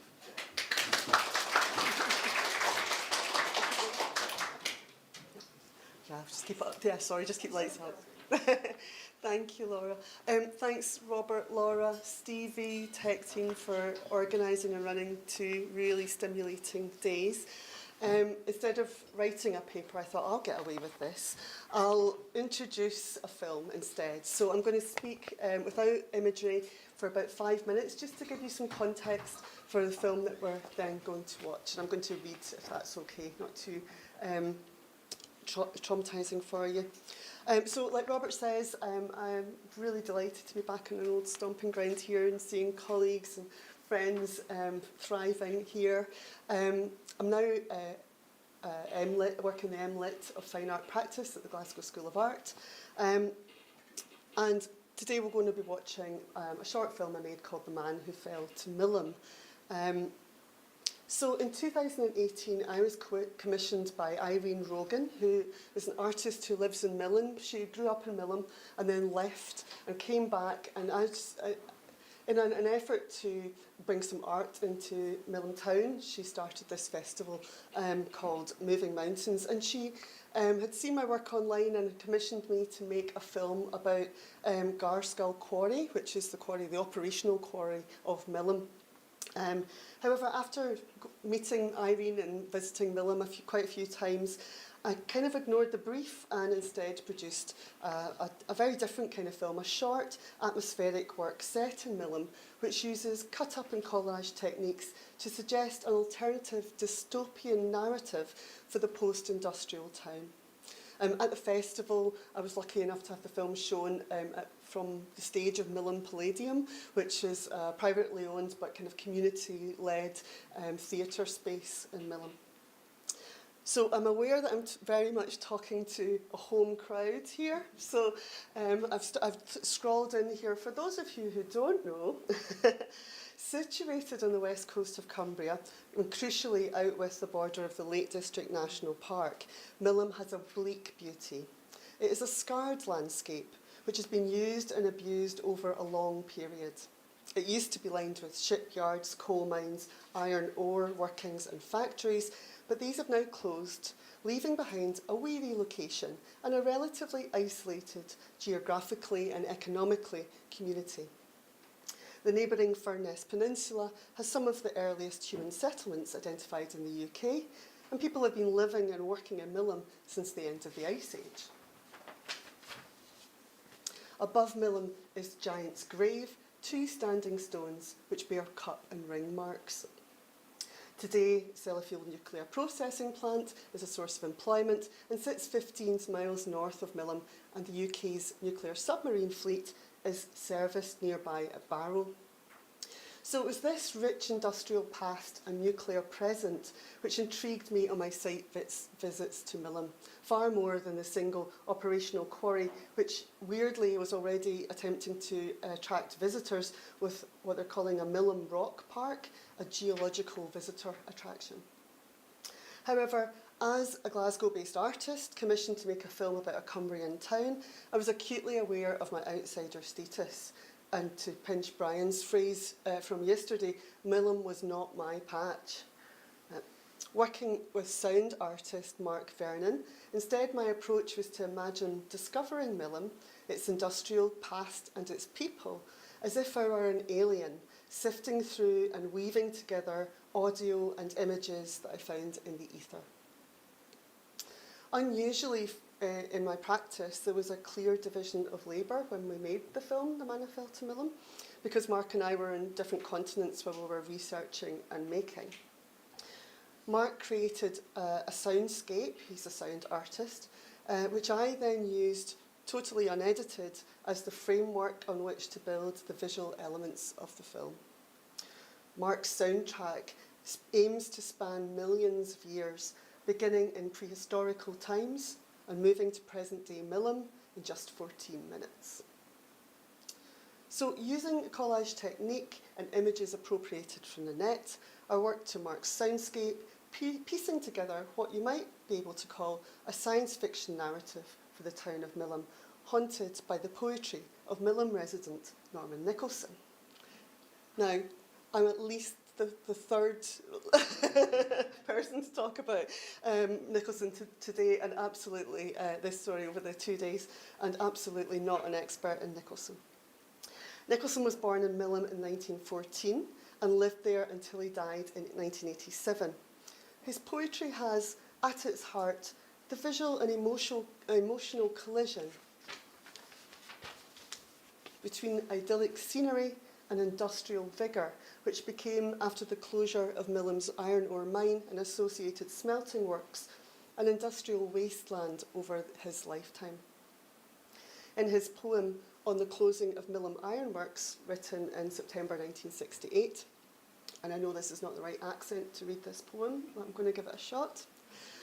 Nicholson wrote, "Wandering by the heave of the town park, wondering which way the day will drift, on the spur of a habit, I turned to the feathered weathercock of the furnace chimneys, but no grey smoketail pointers the mood of the wind. The hum and blare that for 100 years drummed at the town's deaf ears now fills the air with the roar of its silence. They'll need no more to swill the slag dust off the windows." Nicholson also wrote that every child in the community, quote, is joined by an umbilical cord stretching back through the ooze to the shelled, creeping creatures of the warm lagoons, end quote.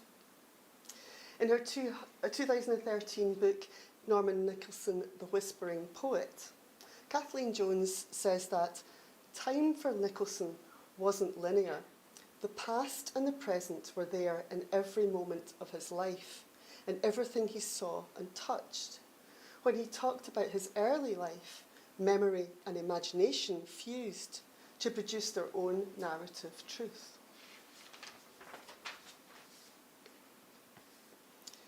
So The Man Who Fell to Milham gathers textures of the Cumbrian landscape, both rural and industrial, memories of its people and the developing contradictory sounds of nature and technology, of geology and the digital. Beginning on a calm shoreline, the film tells the absurd tale of a creature and the humanoid that opposes it. The viewer follows in the footsteps of a hooded figure, literally a man who fell to earth, because the figure was David Bowie in Nicholas Roeg's 1976 film, The Man Who Fell to Earth. As he walks a rocky coastal landscape and navigates a towering slag heap, pursuing the ominous presence which seems to threaten the past inhabitants of Milham. The opening scene in Nicholas Roeg's The Man Who Fell to Earth, in which the alien Thomas Jerome Newton, boy, tentatively negotiates a coal hill, was shot in New Mexico in the then ghost town of Madrid.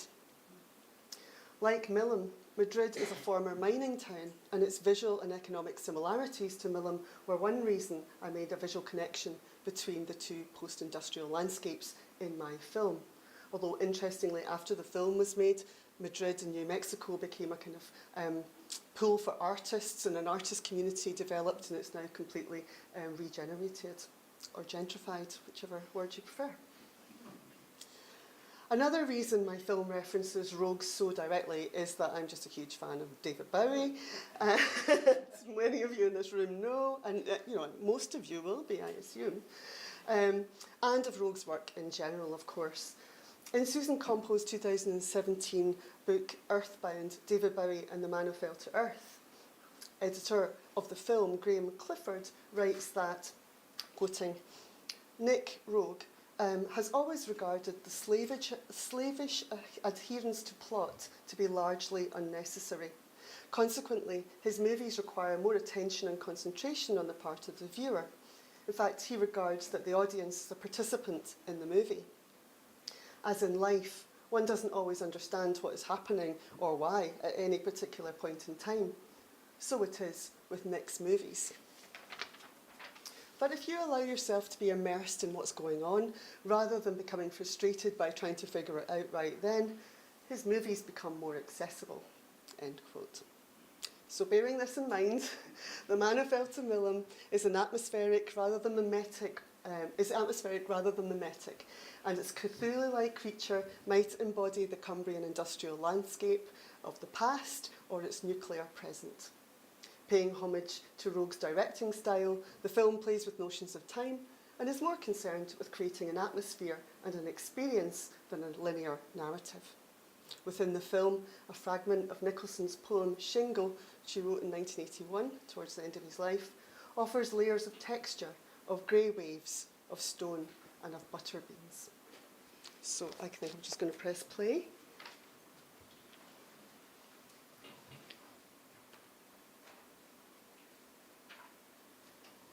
Sorry. Take the cursor up, Jane.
Thank you.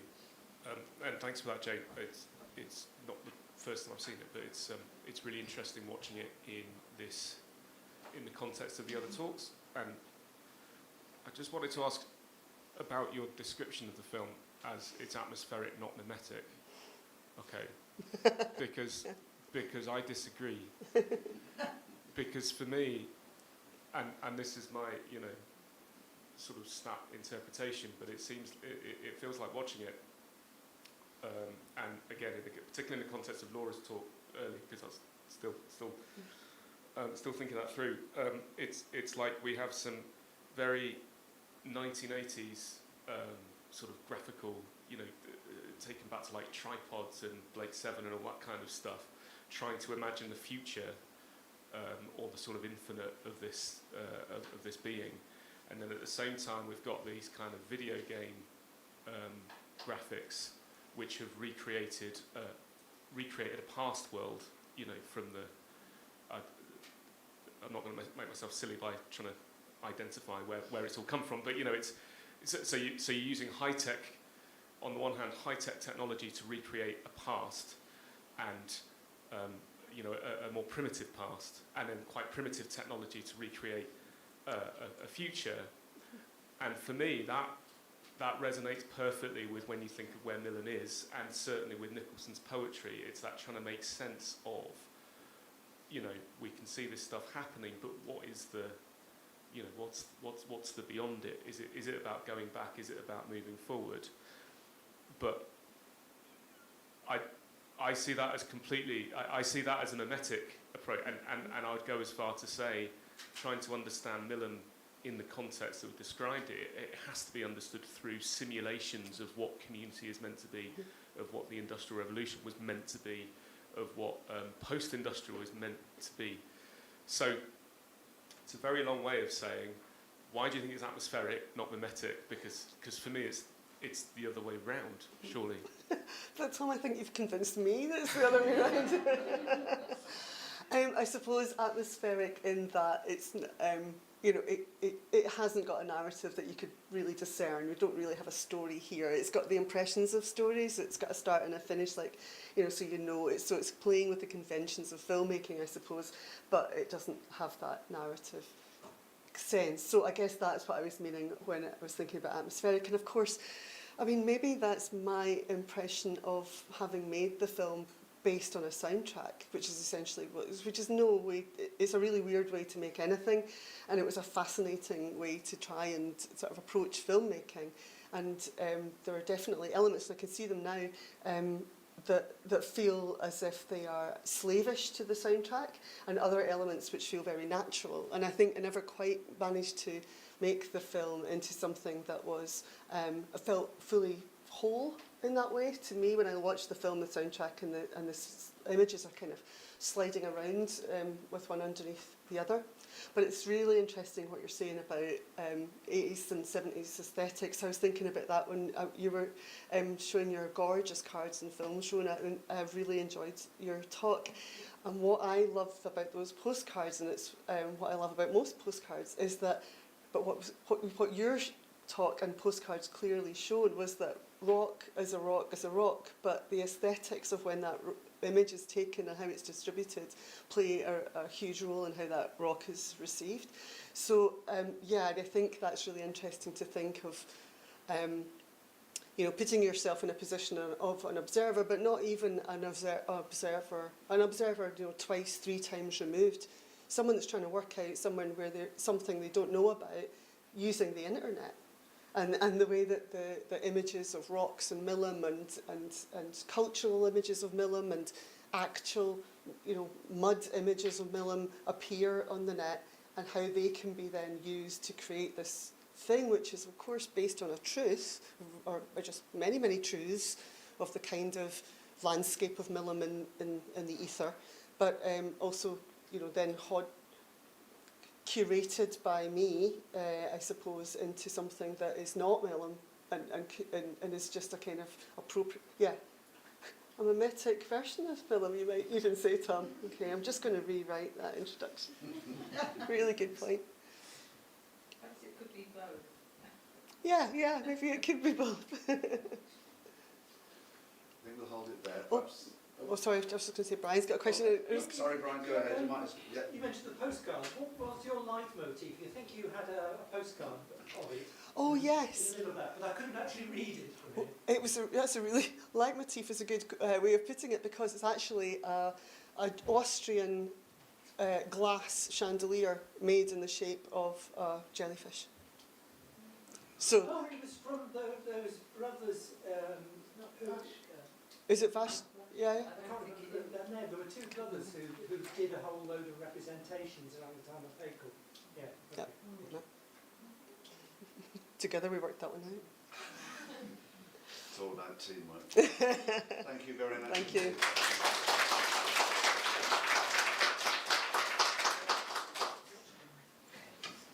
Just in here. You set? You got your box? And now, as Monty Python would say, for something completely different, but maybe not too different. You've been very good. For a day and a half, everybody's been sitting there concentrating and, you know, focused in this kind of, I'm telling you this, you're listening to this. And I think, Tristan, you've got something else in store for us. Yes, I hope it's still going to... It's going to be a bit of that. Efforts, but not too much, I hope. Let's see what we can do on the screen. Okay. Do we need the lights up or down? I think it's fine. We'll keep it as it is. That's okay. Nice warm welcome, Tristan Poyser. First off, thank you very much for having me. I'm honoured to be in such good company. So, rather than write a paper, which I find the idea awful, I'd have nightmares for weeks, I decided to apply to a workshop based on my practice over the last 4 or 5 years. I'm going to start handing around some things, if that's okay, which I'm going to ask you all to participate in the project. And I'll continue talking. So, Robert, if you pass these photographs around, if every person could take one photograph, that would be fantastic.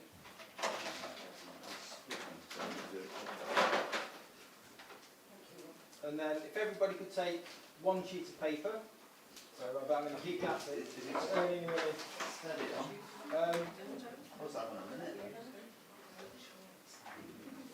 And then I'm also going to pass around this box which has got Pritt stick in and a marker pen. If you can have one between two, that'd be fantastic, because I don't think I've got enough to go around. And we'll get on to how these will be used in the very near future.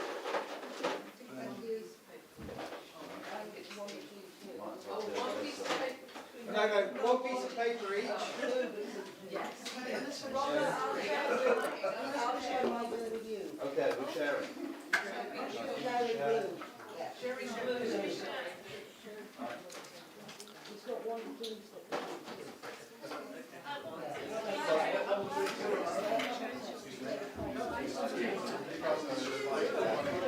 At least this has got everybody talking to each other.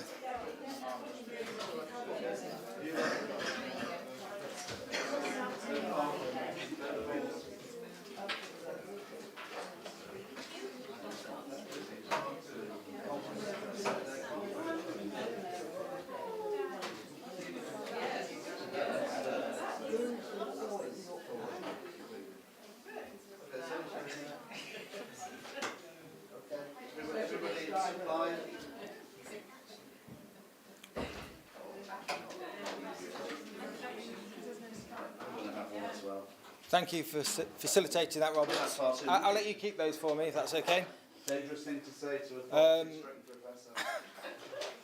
So you can all relax now. Ignore the photos, the paper and the pens just for the next 5 or 10 minutes. I'm just going to give you a brief introduction to The Invisible In-Between, which is a project which I've been working on since 2016, 2017, and I can see myself having to work on it for the next few years as well. It's a visual interrogation into places of uncertainty of the border.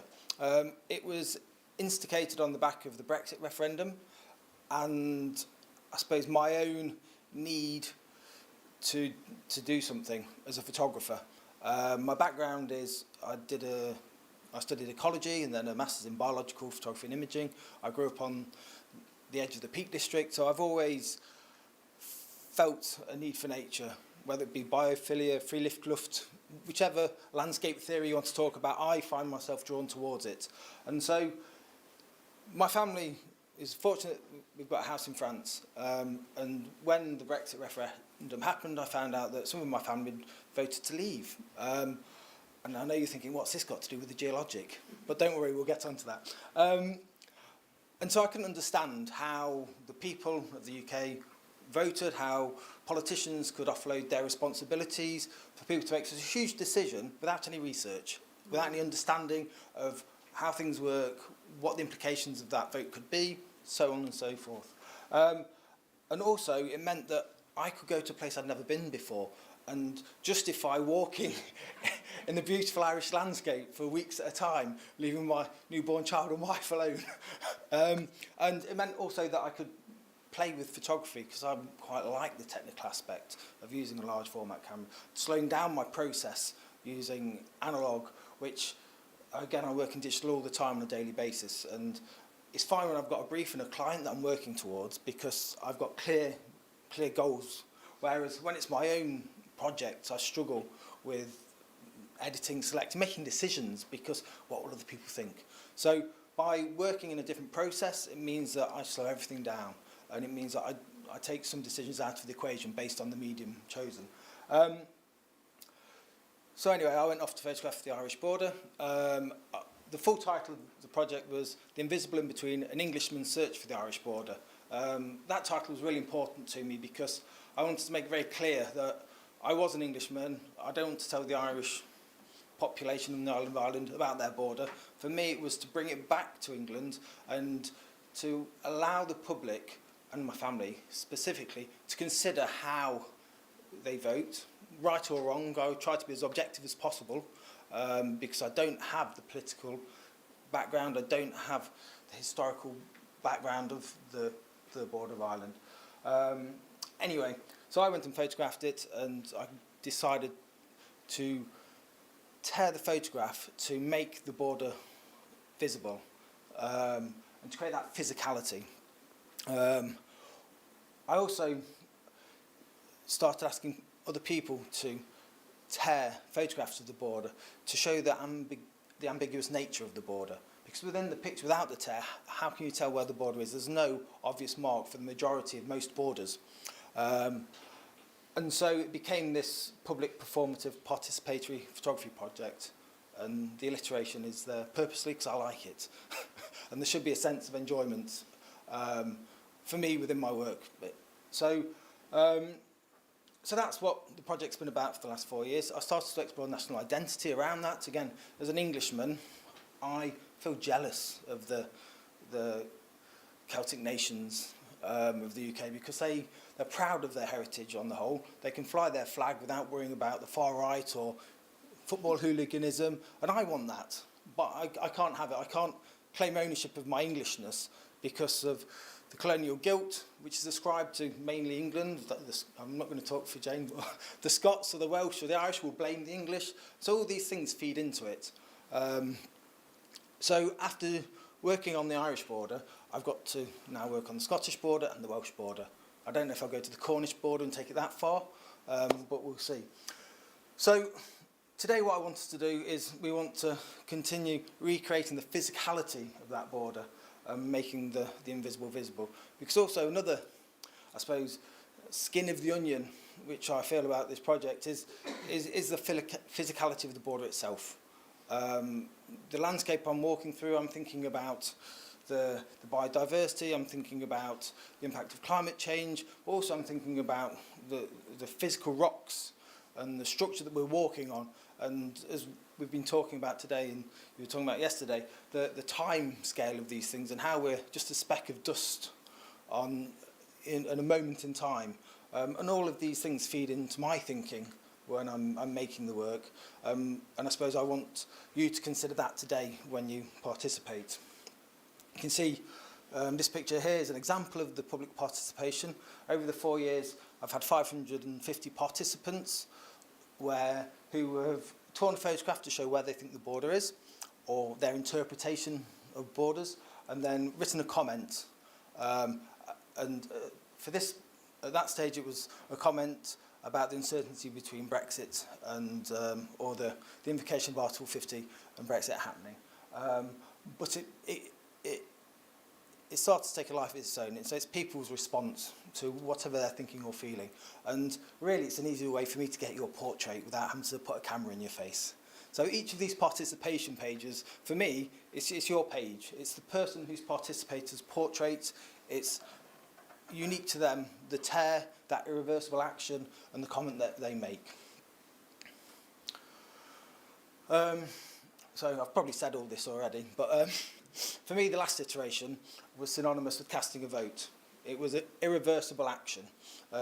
If you spoil your vote, again, it's a destructive thing which you can't undo, and therefore it should be considered before we make these decisions, or we just have to live with the decision we've made because we can't undo things. And also, the tearing is synonymous with that divorce of the UK from the rest of Europe. For me, tearing photographs is inherently wrong. It's a bit like breaking the spine of a book.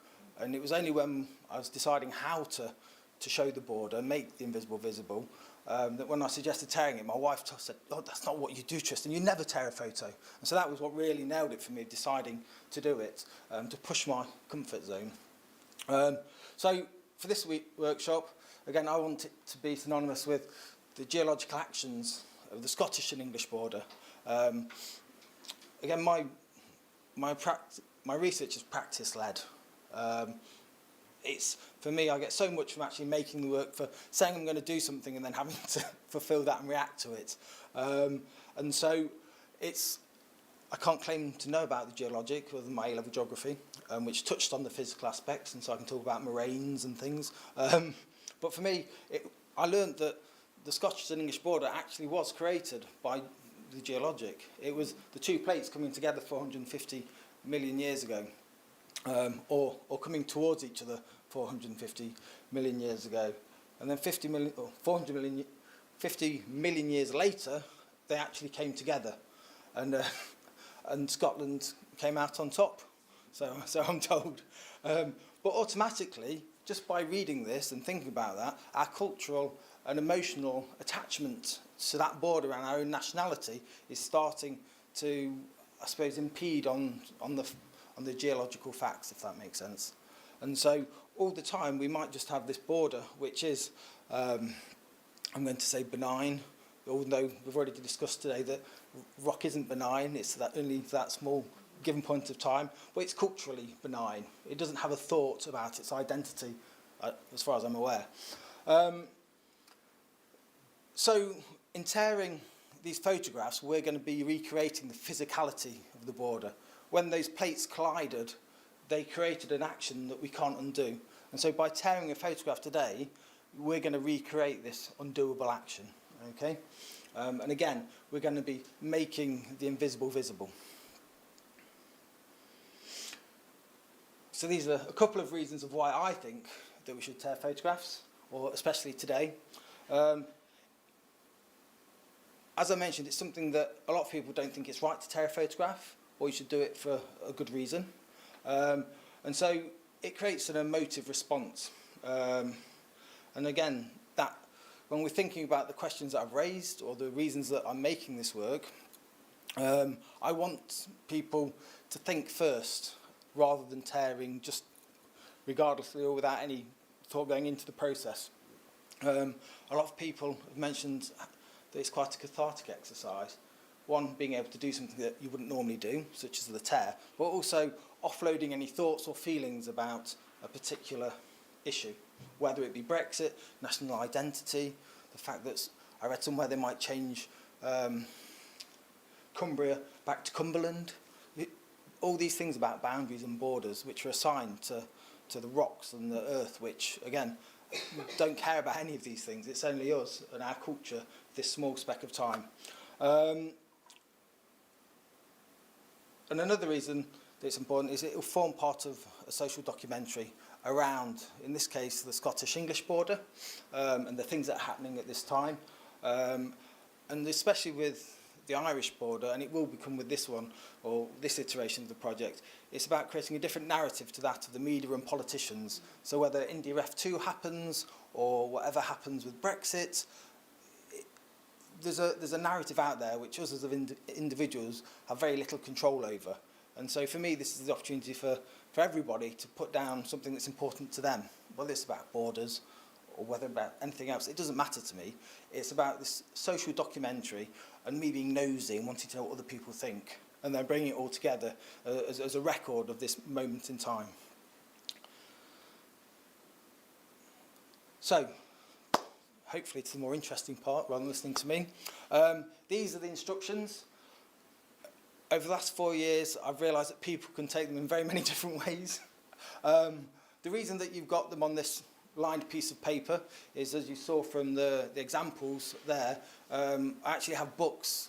Whenever it exhibits or whenever I go wandering making pictures, I carry a book around with me and I harass whoever I meet to do this. And so I've given you the lined paper, so when it's scanned and it goes into the archive, everything looks nice and the same for me. And people struggle to write in straight lines as well. So that's the reason for it. So that's why half of the page is torn. Anyway, I'm going to try and be quiet for a few minutes. If you can tear your photograph wherever you think the border is, or in any which way that means something to you. Sorry, go on. Number 3, Lee. So hopefully you're going to tear the piece of paper into 2 or more pieces. I only want you to glue that photograph onto the lined paper, not onto another sheet of paper. Yes. Does that make sense? Yes. Glue the separate pieces of the photograph to the green piece of paper only. Yeah, rather than to your face or the desk. Or another piece of white paper. Sorry, some people don't understand the relevance of the lined paper. So, in your own time, feel free to tear the photograph and glue it down, and then write a comment about how you feel.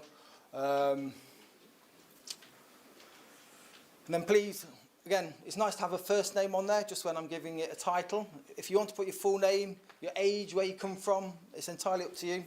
And then I know after my talk we've got break or lunch, so please leave your artwork on the desk when you leave, or hand it to me in the front as you go out. If anyone's got any questions whilst we do this, feel free to ask. Otherwise, I'll be quiet for 5 minutes and let you crack on. Hi, I've got a question actually. So, what are you going to do with these? What happens to these afterwards? I will take them home, forget about them for a while, and then I'll scan them. And then they'll form part of future exhibitions, hopefully, but also form part of an archive that I'm creating around, I suppose, with the previous iteration, the Irish border. At the moment, I've got them stored and they exist on my website, and they're picked up by other researchers and people interested in the Irish border. For me, it's about creating this archive and social documentary about, I suppose, national identity and our borders within the UK.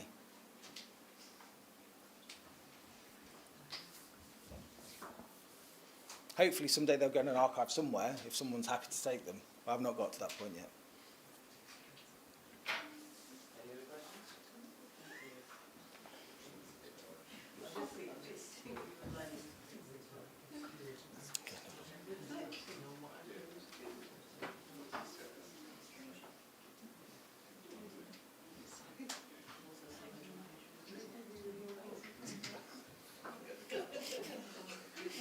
Try a different one, Robert. You glued itself on. It's fighting back now. There we go.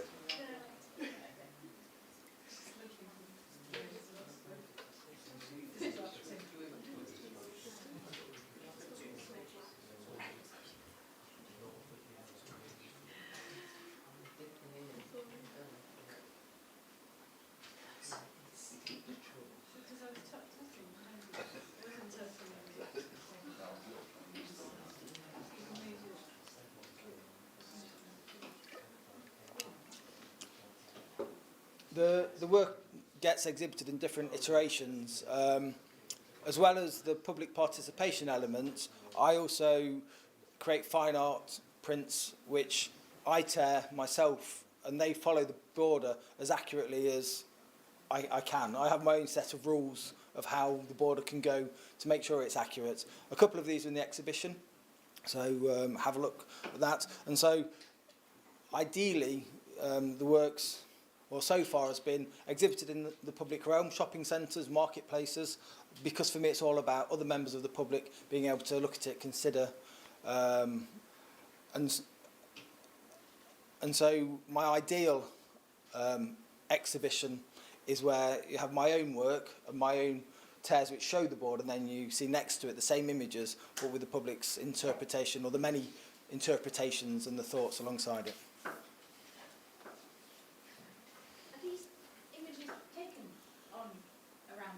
All of them have the Scottish border within the picture.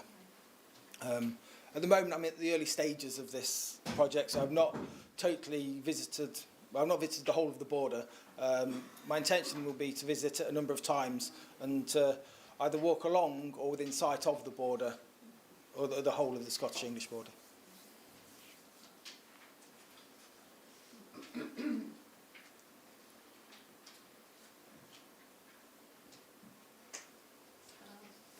Yeah. Are these analog? They're shot on analog, yeah. But these particular prints are just cheap digital prints. Well, the aim is so it does feel a bit like they are snapshots in conjunction with, I suppose, my own print, or when I say my own, the prints that I tear, which are purposely slightly larger and archival, because I want to give them the same reverence as I would any other print, even though that they're going to be torn.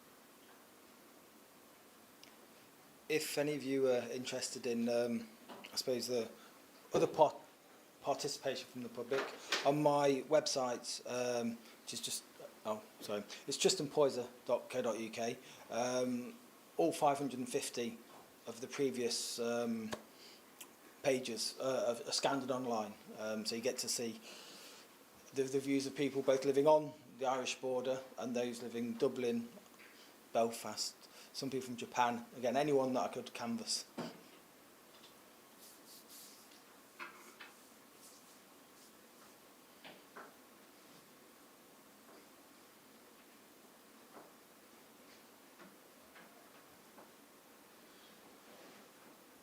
Any questions, or are we all really concentrating so hard? Yeah. Go for it. Can I just ask, just because I feel so, you said earlier that about the Irish border that you had no historical sort of knowledge of it, or and I can see that the aim of the workshops is not to, it's not necessarily about historical reenactment or anything like that. It's about getting a survey. But is that a conscious decision to not investigate, from your own perspective, the kind of historical, cultural landscapes, the discussions that have gone before? Yes, I can't help but learn about them as I go, which I love. The fact that I learn from the people that have lived it, I suppose, or living it, and have those stories. I think because I started with the Irish border, which is so contentious, and I'm an Englishman, when I've spoken on Irish radio stations or met people, automatically they want to have that debate. And I'm not educated enough, I'm not clever enough to have those conversations. And so I suppose I'm opting out by saying I'm just being objective, or trying to be as objective as possible, and I'm there to learn and investigate. And again, it's practice-led research rather than, my forte isn't reading articles or papers. It's not how I need to have a different sort of stimulus, I suppose. And so, yeah, it's really conscious that I'm, dropping in there to find out from people and learn from them. With the Irish border, I did walk different areas of it with two academics from different areas that were border born and bred, and a journalist, so that I could, again, try and learn and get an insight on the ground and get that insight rather than just dropping in as an Englishman to tell people about their own border.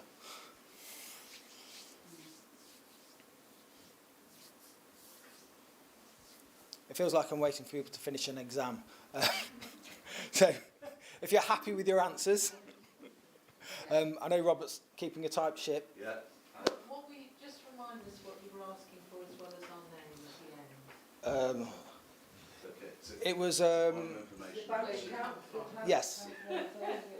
Yeah, it's quite interesting to know where you're from, if you're Scottish, if you're English, or people.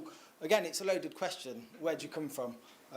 So some people might put Carlisle, other people might say Nigeria, depending on their, I suppose, identity. So it does add that layer to it as well. Like Cumberland. Yeah. What about Westmoreland? We change Cumbria back to... You're welcome to however you identify. Can of worms, Christine. We haven't got time, so listen, thank you very much. I'd just like to thank you all for participating, so cheers. Thank you very much. I think everybody knows where lunch is going to be.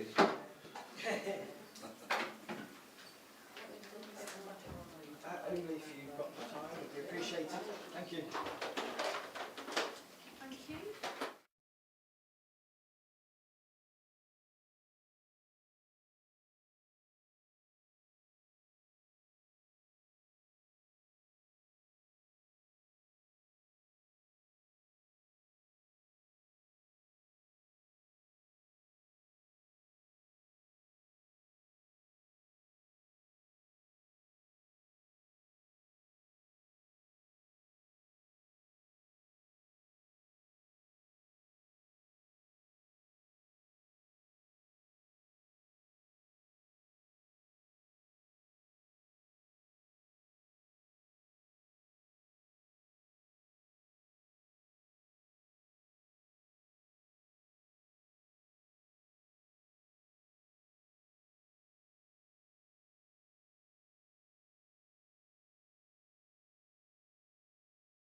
You for this beautifully layered geologic symposium. Today, I'm going to walk you through a conversational core sample of my work, which rifts in and out of past and very recent geologic encounters. Then, we are going to open things up for a live Q&A. But before I talk about my work, I'd like to read you an excerpt from a remarkable document that I encountered for the first time in Dean, where I've just come from, and which feels very relevant to this particular gathering. So, thanks again for the invitation to join you, and let's get started. The first International Symposium on the Conservation of Our Geological Heritage took place in 1991 in Digne-les-Bains under the patronage of UNESCO. It resulted in the International Declaration of the Rights of the Memory of the Earth being adopted on the 13th of June, 1991. International Declaration of the Rights of the Memory of the Earth. 1. Just as human life is recognized as being unique, the time has come to recognize the uniqueness of the Earth. 2. The Earth supports us. We are each and all linked to the Earth, and it is the link between us. 3. The Earth is 4.5 billion years old and the cradle of life, of renewal, and of the metamorphosis of life. Its long evolution, its rise to maturity, has shaped the environment in which we live. 4. Our history and the history of the earth are closely linked. Its origins are our origins. Its history is our history, and its future will be our future. 5. The aspect of the earth, its very beginning, is our environment. This environment is different, not only from that of the past, but also from that of the future. We are but the earth's companion with no finality. We only pass by. 6. Just as an old tree keeps all the records of its growth and life, the earth retains memories of its past, a record inscribed both in its depths and on the surface, in the rocks and in the landscapes, a record which can be read and translated. 7. We have always been aware of the need to preserve our memories. For example, our cultural heritage. We have only just begun to protect our natural surroundings and heritage. 8. The past of the earth is no less important than that of human beings.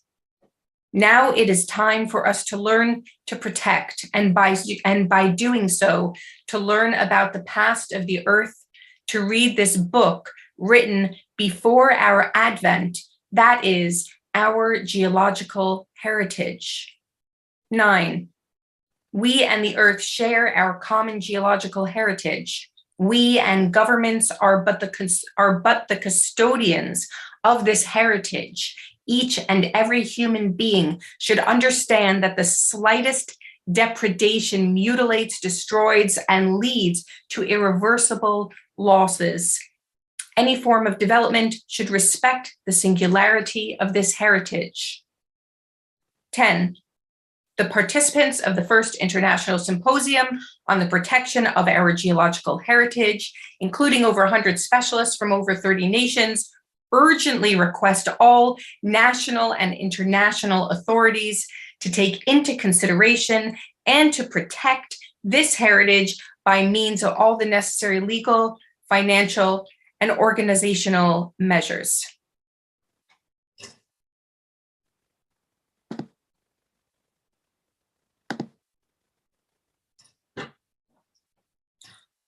Almost half of my life ago in New York, I was walking down the street near the now unrecognizable Bowery.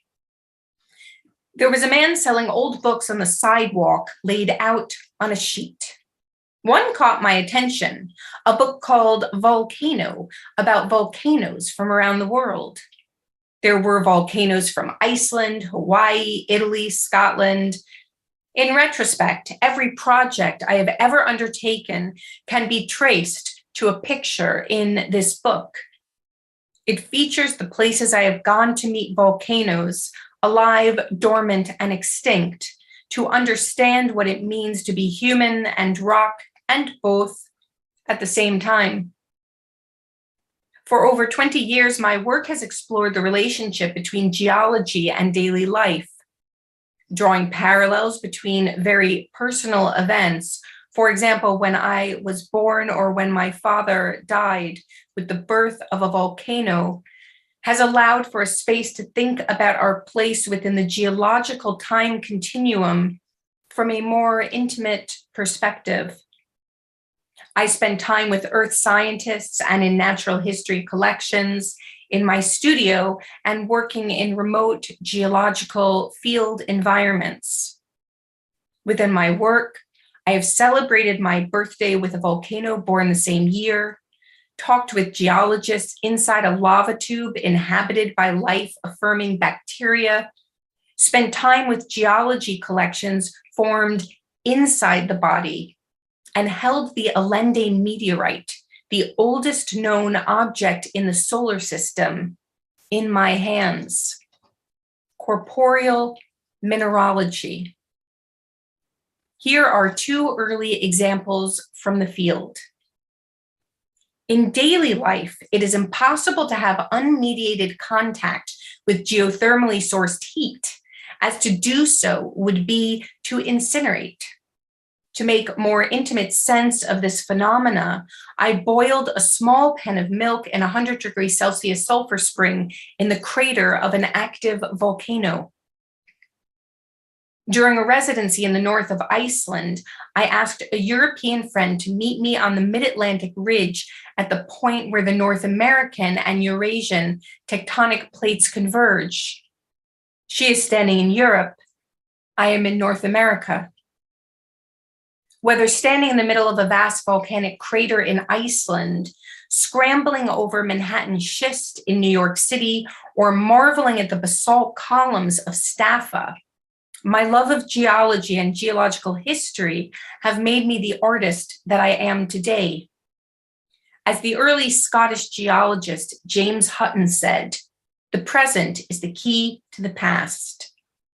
Witnessing the ancient geology of Scotland, Maine, Greenland made me want to learn and understand more about how these remarkable natural sites formed. As these sites are home to some of the oldest rocks on Earth, I began to search for the youngest in Iceland, Hawaii, and Japan to see and work with the processes that have formed the ancient rocks I now call home. I became interested in geology through my early training as a stone carver. My work deals with geological intimacy, vivacity, and the uncanny fact that something as apparently inert and certain as stone was once liquid, airborne, ash, and alive. We are autobiographical trace fossils. Within this talk, the images you will see are all drawn from my work. Geologic intimacy, Eldfell. I spent my 30th birthday with a volcano born the same year. In 2003, I turned 30. To mark this event, I visited the Eldfell volcano on the Icelandic island of Heimaey, celebrating our simultaneous appearance in 1973. A few summers ago, I went back to the island. Standing on the volcano, I thought about how Eldfell and I were almost 40. I wondered about returning to Eldfell when we both turned 50, 60, on. How, while we both share our lifetimes now, that will only continue for a certain amount of time, and then Eldfell will go from a human time scale, 30 years old, 40 years old, to a geological time scale, 150, 1,000, 800 million years old. The Earth is 4.5 billion years old, give or take a few million years. When I was 30, I found a crystal shard on the slopes of Eldfell. Upon return to the volcano, marking almost a decade more of life, I happened upon agates which emerged from the new lava in 1973. Not long ago, the Icelandic anthropologist Gisli Pálsson got in touch in regards to my work on Eldfell. He was born on Heimaey, and his childhood home was devoured by the lava in 1973. He has written a beautiful book on this and more entitled Down to Earth, a memoir. He sent me a lava bomb labeled Still Glowing when it was collected from the volcano on the 17th of June, 1973. A few years ago, during my first trip to Japan as part of the project Geologic Intimacy Unohana, I learned about the existence of Nishinoshima, a young landmass 1,000 kilometers from Tokyo, which is an active volcanic island that formed in 1973. Since that time, I've been obsessed with finding a way to Nishinoshima to meet this newfound geological cousin, my growing geological family. Hopefully, I will return to Eldfell when we both turn 50. I want to make new introductions too. Nishinoshima, meet Eldfell. Nishinoshima, hajimemashite. Nice to meet you, my volcanic sibling. Physical geology.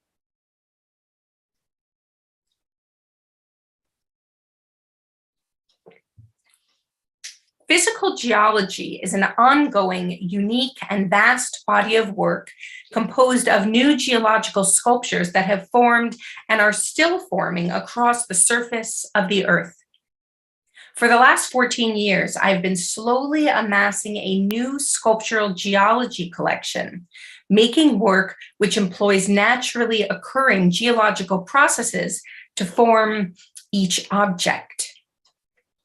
To articulate a corporeal sense of geological time, the sculptures form using processes that change within our own lifespans, from high-velocity calcifying springs in France to geothermal pools in Japan. New limestone sculptures formed in a petrifying cave in the Auvergne sit alongside objects submerged in the Blue Lagoon in Iceland, encrusted in fresh mineral deposits. These new geological artifacts have formed in 18 days, in a year, over 10 years.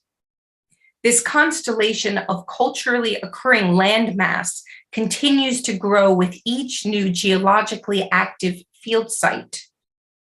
Only months before the pandemic emerged, new experimental sculptures were growing larger every day within a remarkable calcifying spring called Kibitani Onsen, which adjoins one of the only active geysers in Japan. Now they are out of the water. As I speak, a new series of geologic sculptures are growing in Digne, suspended from a carbonate waterfall. When objects are left to rapidly encrust in new layers of stone, they become part of a unique geologic cultural alliance. Each new chapter or generation of geological sculptures has been shown in venues ranging from contemporary art museum contexts to natural history and historical anatomy collections, with presentation and display approaches reflecting those contexts, from the handheld to the museological. The youngest generation of this endeavor is entitled The Rock Cycle and formed part of There Is a Volcano Behind My House at Mount Stewart on the Isle of Bute in 2021. This new geologic body of work asks us to articulate through culture new ways of cultivating our understanding of and relationship with our fragile ecological world. My hope is that through merging a more daily and geological sense of time, we may begin to understand ourselves as part of a deep time continuum. Here's a short narrative description of the most recent iteration of the rock cycle.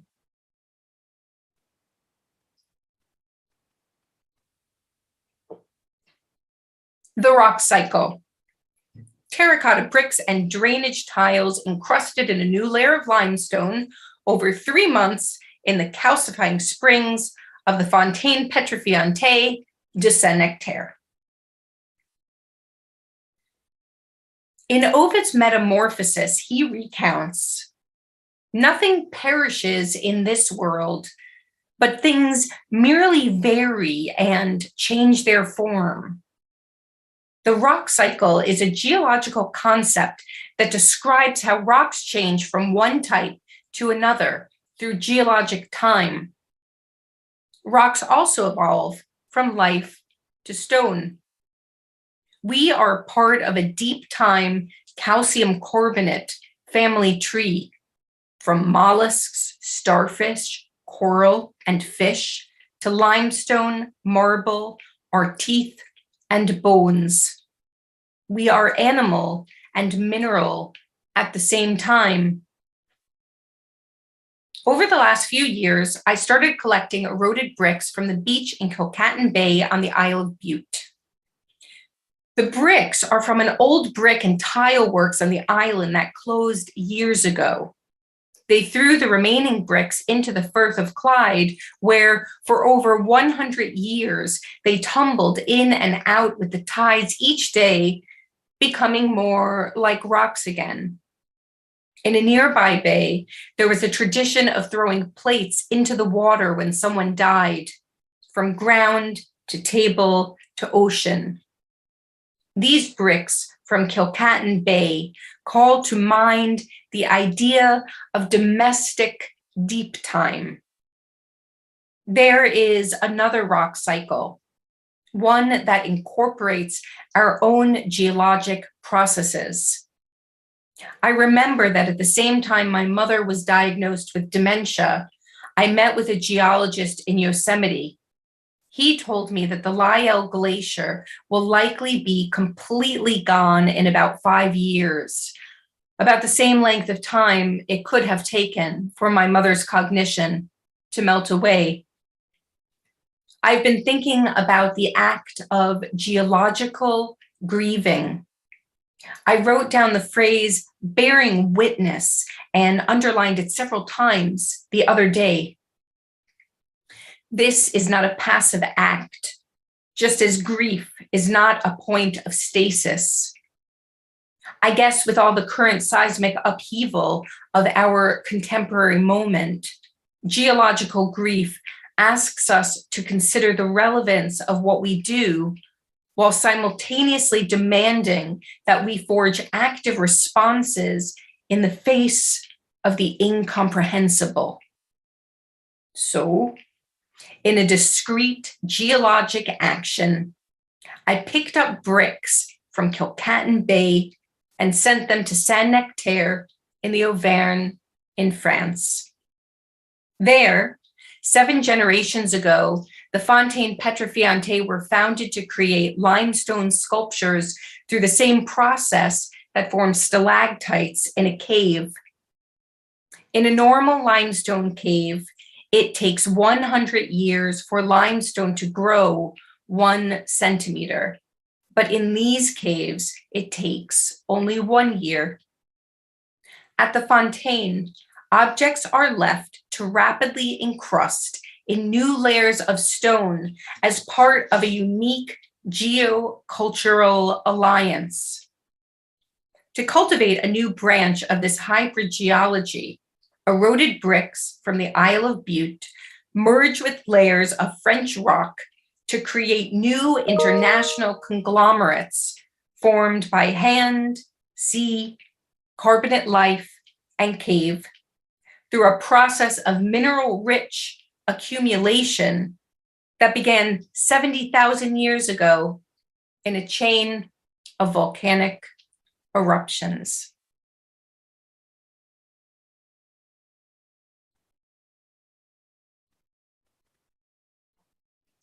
Body stones. To return to corporeal mineralogy, one evening in Edinburgh, the curator and scholar Sarah Barnes approached me and said, "I've been thinking about your work recently. I came across something that I think you might be very interested in. It's a collection of body stones." Body stones? Body stones. Gallstones, kidney stones, they are all made of geology. Out of this conversation grew a totally unexpected line of inquiry. The idea that we as humans are also geological agents. We form geology. We are like volcanoes, producing new landmass on a micro scale.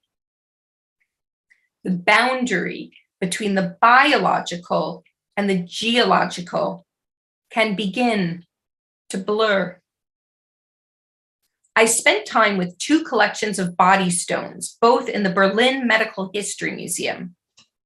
One is a historical collection of stones. The second is contemporary and belongs to Navina Vigilan, the medical museum preparator. Encountering Navina's collection, you would think you are looking at shelves of precious gems and minerals. In the body, each stone is a biological entity. Once out of the body, it belongs to the realm of geology. A body stone is a new territory, a miniature planet traveling through an interior universe, new landmass. We should name stones as we name stars, each one in memory of someone close. Minerals of New York. Over the last decade, I have been quietly working on a project entitled Minerals of New York. The project began with an encounter with the subway garnet, a huge, historic, blood red mineral found on 35th Street and Broadway, led deep into the stores of the American Museum of Natural History, to the basement of a small bungalow in Queens, to the personal mineral museum of a 96-year-old man who began his collection as a boy as part of the Pick and Hammer Club with the Brooklyn Children's Museum, and back again to a piece of garnetiferous gneiss, which was found 150 feet below the street where I grew up in New York City. The project has evolved into a mineral biography of the city and has grown into a significant ongoing body of work, combining drawings, personal narrative, and geological urban wonder. In 2019, I brought together for the very first time the full constellation of work, archival material, and geological artifacts that form the project Minerals of New York.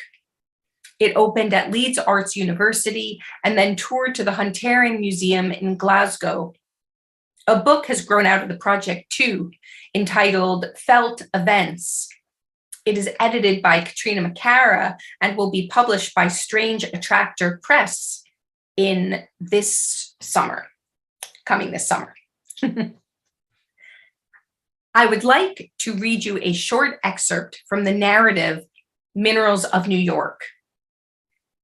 For years, the skyscrapers in New York were firmly planted in Midtown and down at the end of the island, not by choice, but because there, the dense pegmatite-rich rock was exposed at the surface. Mica schist, strong enough to hold the weight of towers. This same type of rock inhabits the coast of Maine, vast areas of Scotland, and Riverside Park along the Hudson.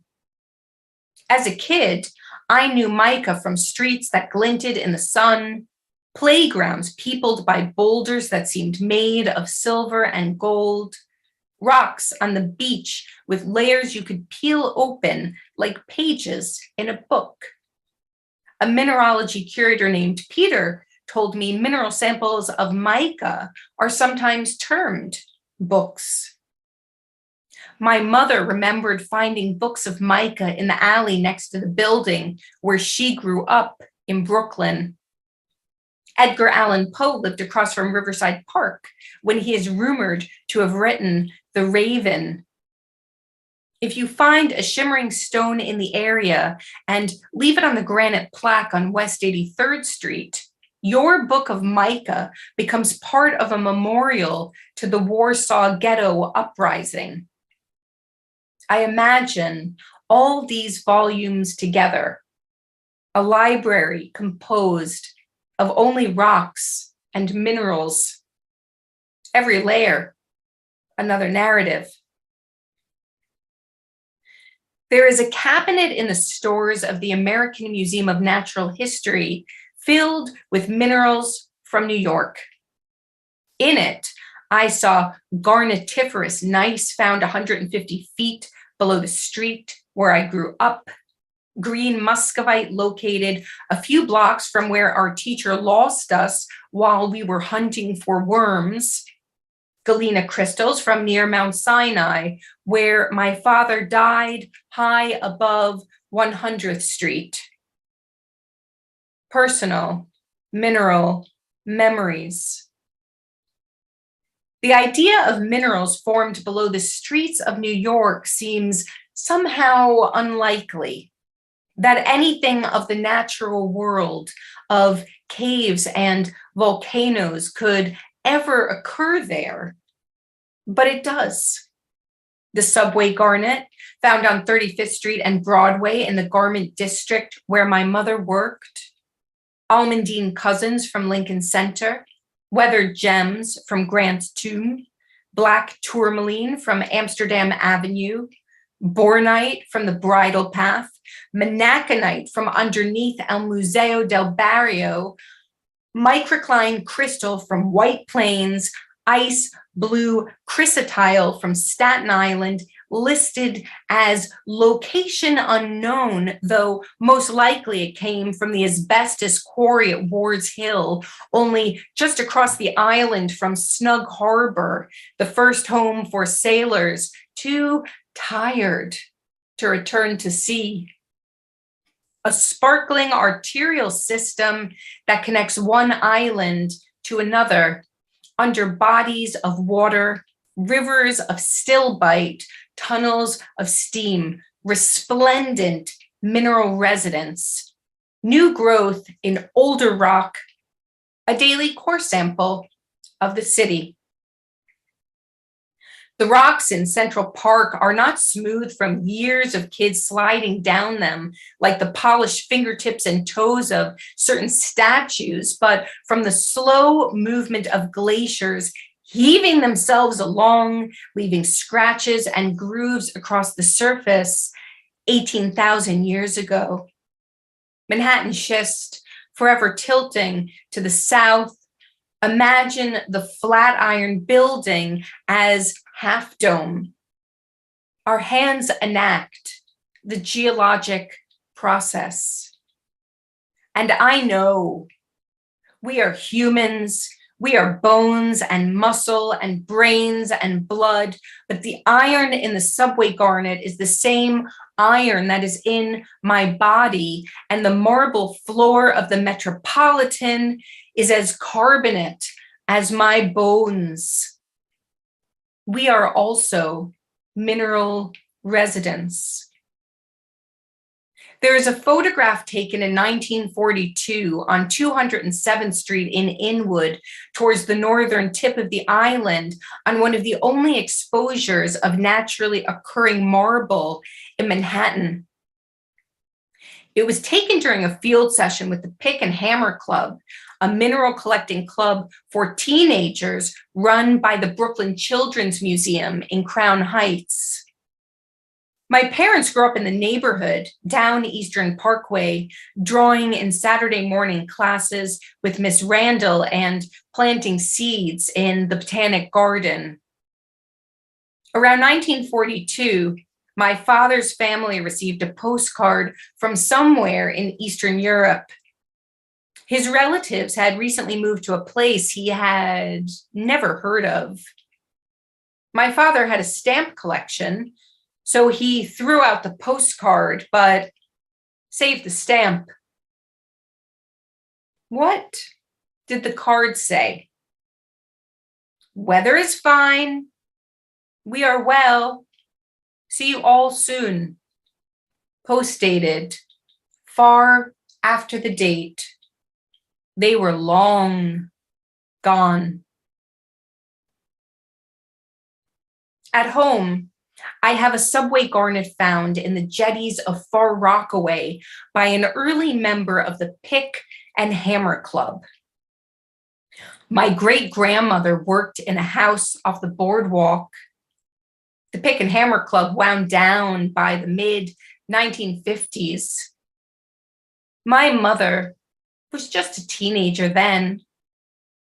This was many years before the hurricane would have washed all the garnets away.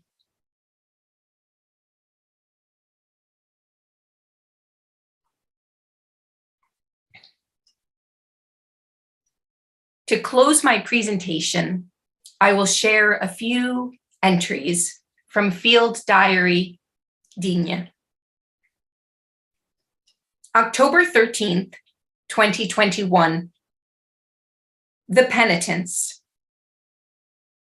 A conglomerate is a sedimentary rock composed of many different kinds of rocks naturally bound together. A family, just like a rock, can be composed of many parts. Before the pandemic, I had been imagining and trying to conjure more expansive ways of thinking about my own family, from very deep time family lines drawn in the calcium carbonate of our teeth and bones, to more immediate alternative families based not only on blood, but on how we choose each other, how we love each other, who and how we support one another.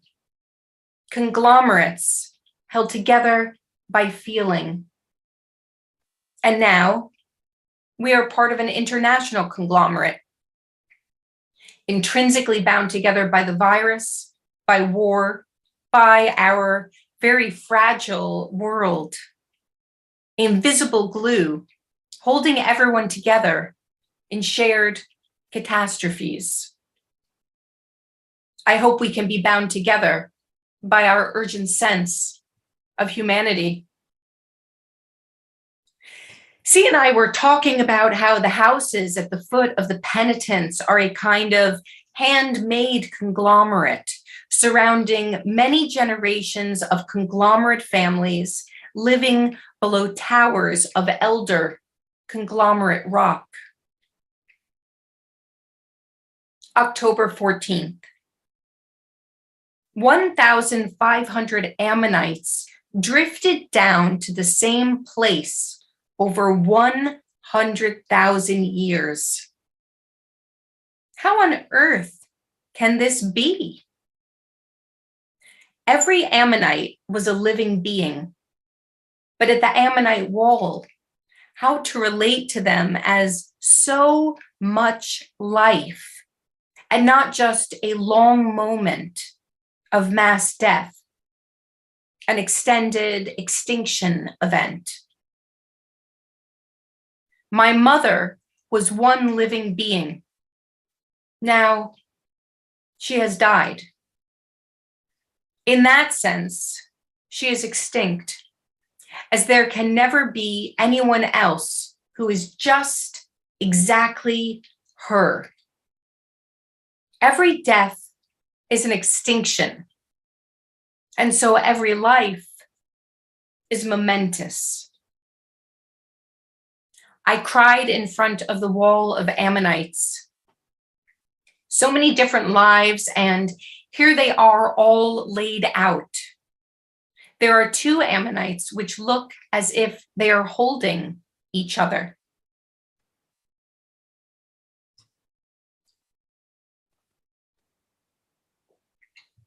October 15th.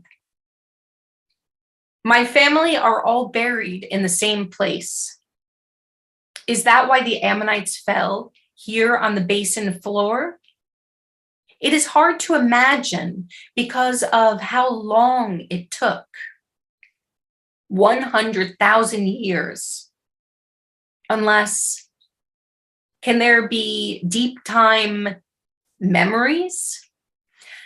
How swans always build their nests in the same nook. We have magnetite in our brains, just like granite mountains.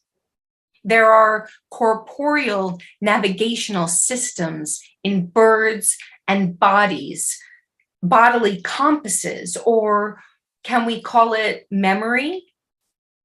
We are all chimeras. There are cells from our grandmothers, uncles, brothers, sisters, and mothers living inside of all of us. Can we go further? Do we have memories of the material we are made of? We are made of star stuff, of limestone and tuff, of calcium carbonate and coral, of ammonites. What about cells? What about atoms? About mountains of mineral memories?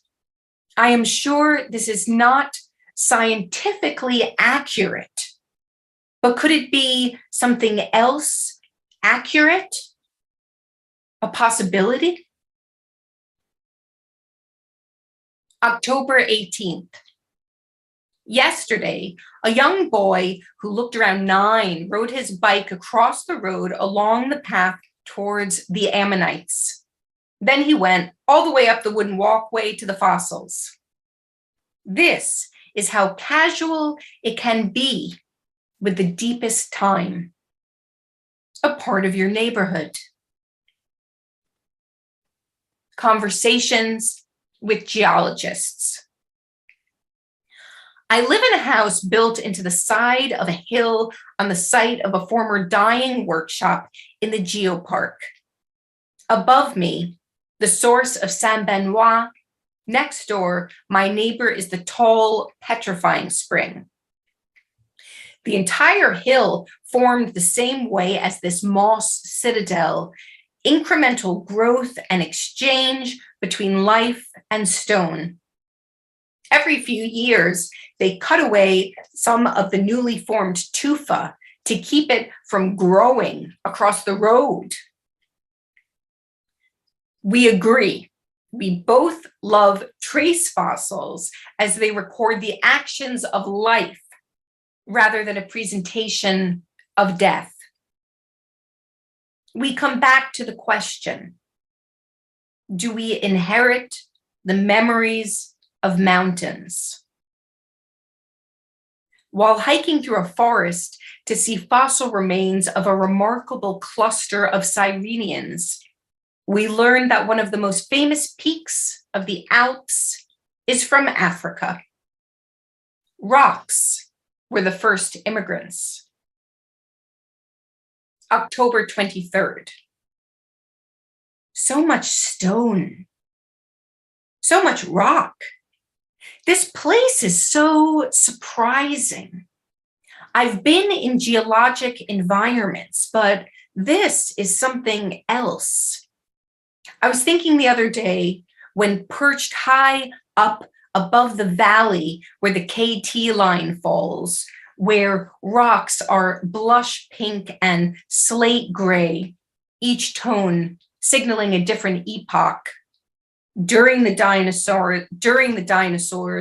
and after, colors signifying an extinction event. I felt like I was sitting in time, in a small perch in time. October 25th. I walked to see the remains of Le Grand Fontaine, a fountain which used to grow fresh stone out of its water. So much stone grew that every few years they had to chip it all off or its weight would have toppled the fountain. On a panel off to the side was a small history of the site. There was a historic photograph. In it, a young boy stood atop the very highest point. Below him, water was flowing and the new growth stone was verdant and abundant as it poured over the fountain's architectural features like a waterfall composed of rock instead of liquid matter. Today, newborn tufas are gone and the fountains run dry. But there is a collection of postcards in the archives of the museum which feel like snapshots from an album made for both families of stone and people. A group of friends are all dressed up. They stand next to a bountiful tower of new rock. In another, a baby wrapped in a confection of an outfit is lifted out of her carriage alongside mother, father, more friends, and family, with ornate, naturally occurring new stone beside them. A man sits on the lower step holding his dog, who stares out at the camera. A bold rock formation stands behind them. From one postcard to the next, the stone grows larger throughout its parallel geologic life, then vanishes, only to reappear behind a large group of women dressed in traditional Provençal best, new tufa, looking as starched and fresh as the aprons and skirts surrounding it. April 8th, 2022. The Tidalites. At the Tidalites, we stood in front of one day that happened 20 million years ago. As they describe it, we are witnessing the remains of tides over 4 months. For example, from April 6th to August 2nd, which can change in depth depending on the position of the moon. 4 months of days, 4 meters thick. What can happen in the same amount of time in our own lives? Can I remember every day last year from April to August? I can hardly imagine these lost years. 2020, much of 2021 erased from the calendar. But in that time, so much has happened. From April to August, it was as if my mother went over a very high cliff edge and began falling faster and faster each day in increasingly high velocity that led her towards her last day in September. So I can remember. If I focus very closely and quietly on what happened. I arrived in Digne this year on April 1st. April 4th, they began to uncover mass graves in Bucha. Less than 1 kilometer from here, 1,500 Ammonites lay down on the basin floor over 100,000 years. As of today, they have found 150 people lying in the grave behind the church in Bucha, a man-made mass extinction event. Every death is an extinction, so every life is momentous. Every death is an extinction, so every life is momentous. Every death is an extinction, so every life is momentous. Thank you.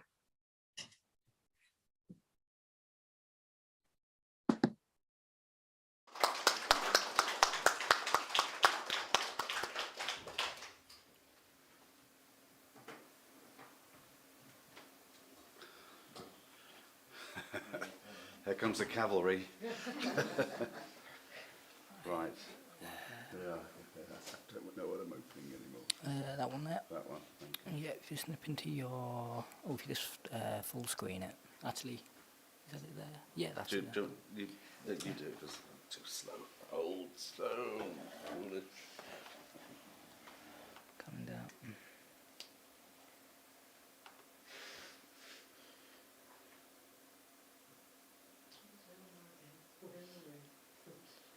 Yeah, you're good to go. doing a little. I'm off. Ilana, hello. Thank you very much. Hello. I hope you heard the applause, despite our strange delay. Well, I switched speed, so that's very lovely to hear. Thank you. Great. I think it'd probably be easier for yourself and certainly people in the room, and I mean this in the nicest possible way, if you switch the camera off, because the delay is, I think, rather difficult for us all to deal with. The audio, however, should carry us. That's perfect. It's a little, as I said, it's a little easier for us to ask the questions. So we've got 10 minutes for questions, bearing in mind a slightly odd delay, everyone. So let's hear from the floor any questions that are arising. And speak up, please, because this poor little microphone has to pick it up.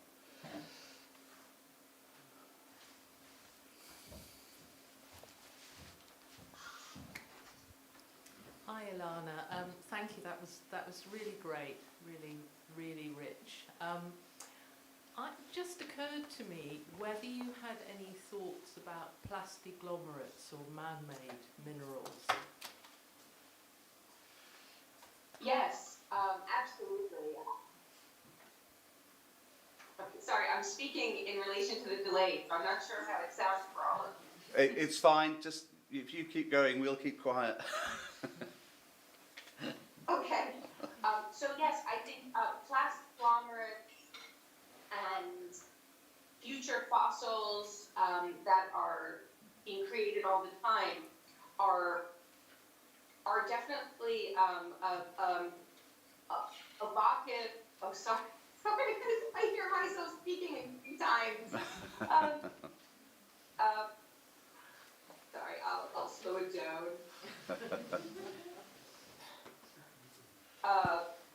But in terms of thinking about cultural geological contemplation objects that help us to think about how we are embedded in these geologic layers of the past, of the present, of the future. All of these hybrid rocks which are being cultivated through industry, through what we are doing in the world, and also increasingly through cultural activities where artists and cultural practitioners are really looking and also growing and making and fostering these new hybrid rocks. They offer us different routes into thinking about the layers and the traces that we're creating that will be left behind when we're gone.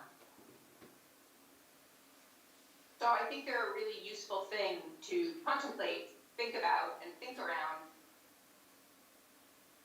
in relation to their geologic cousins. Okay, that's great. Thank you so much.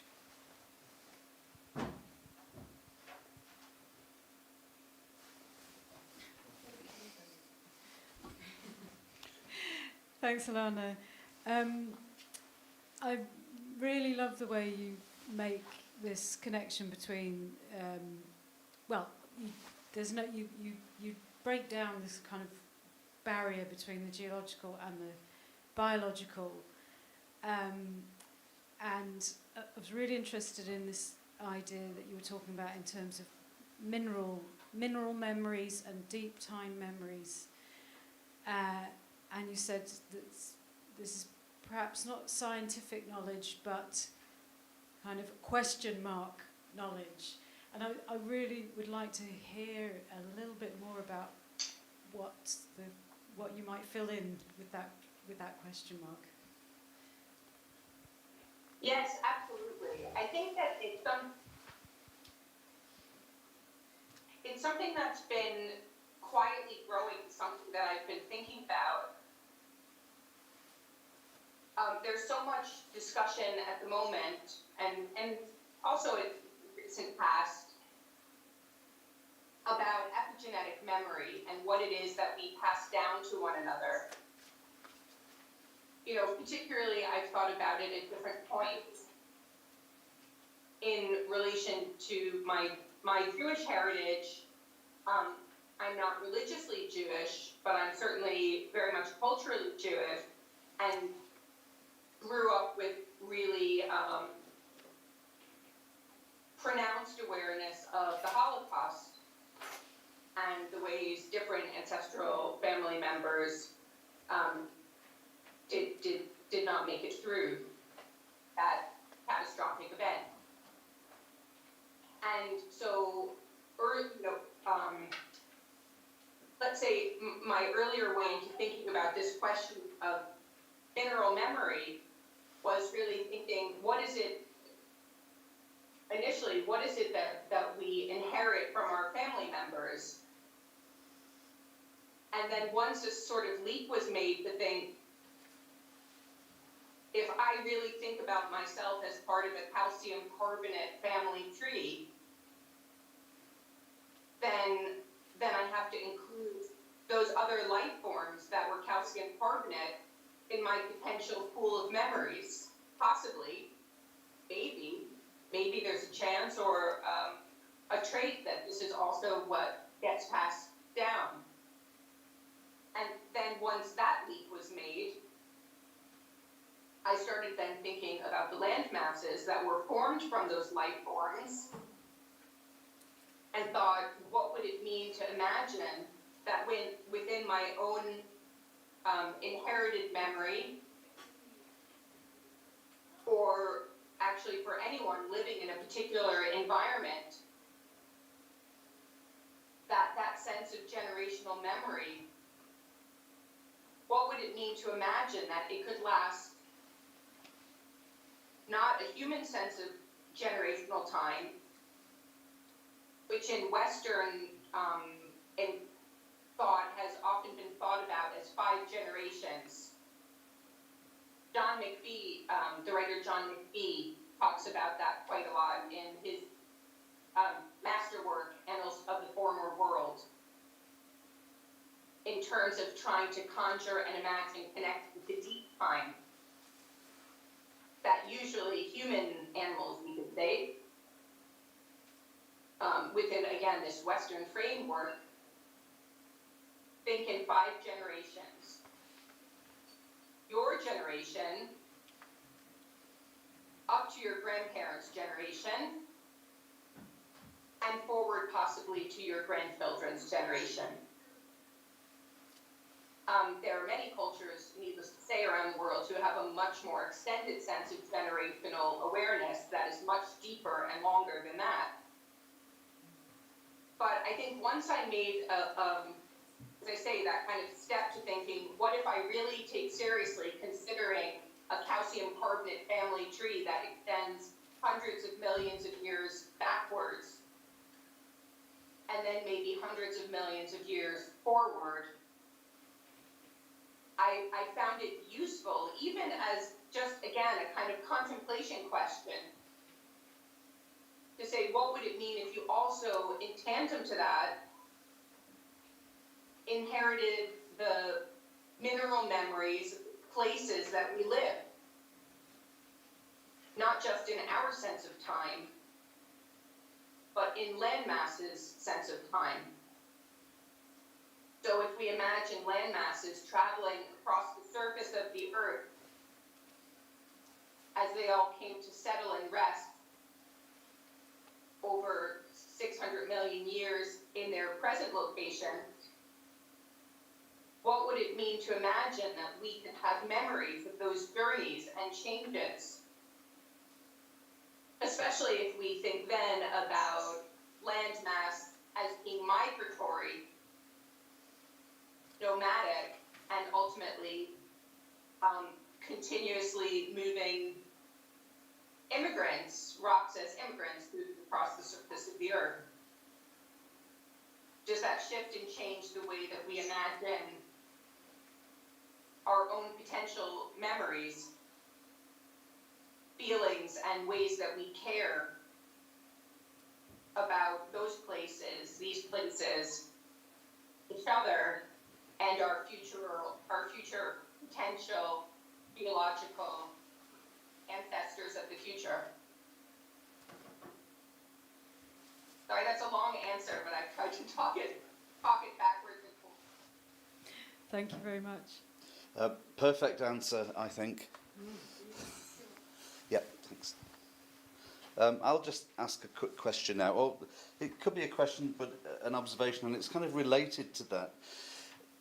In my mind, in considering that kind of family tree, as it were, I suppose my question or observation is to do with what kind of stories are we going to carry with those kind of distances of time, and is there anything in the work that addresses that query, perhaps?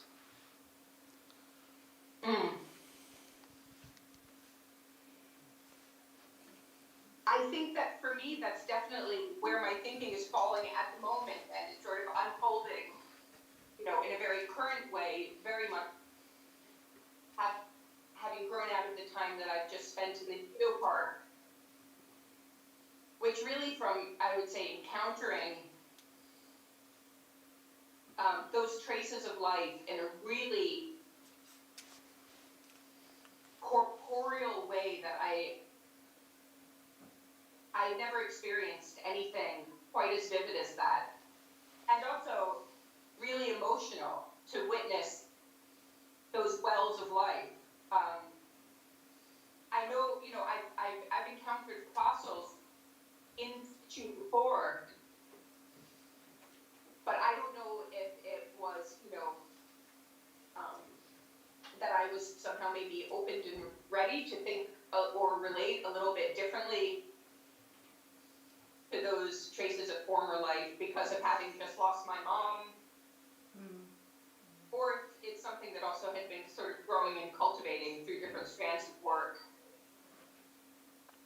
But it definitely felt like a new path to try to unpick and open up and think about. So it's that's a long way also of saying I don't know the answers yet and how they're going to develop through my work because they feel very, very current. Like that's the next step that will happen, and that started to happen a bit through some of the work that I was making in France. But yeah, there's something else that I thought about. Hold on, I'm gonna see if I can remember. No, we'll move. That's great. Thanks, Ilana. We'll hold it there. Thank you so much for both your presentation and for your responses to those questions. It was wonderful. So I think everybody in the room would like to say thank you once again and goodbye for now.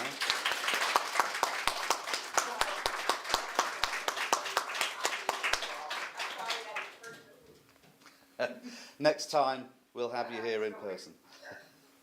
Thank you. Bye-bye. Brilliant.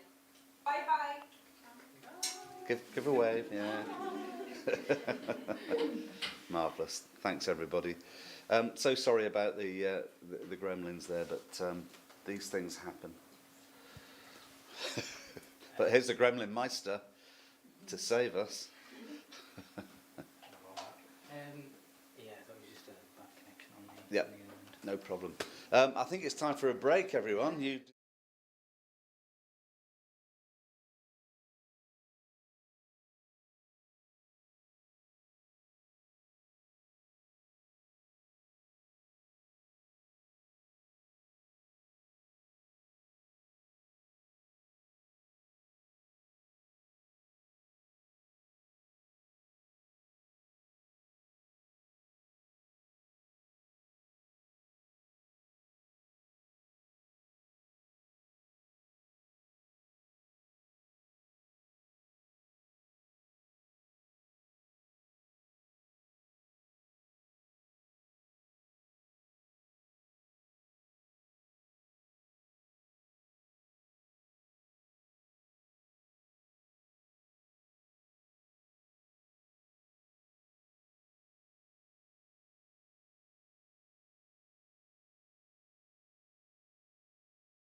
I don't.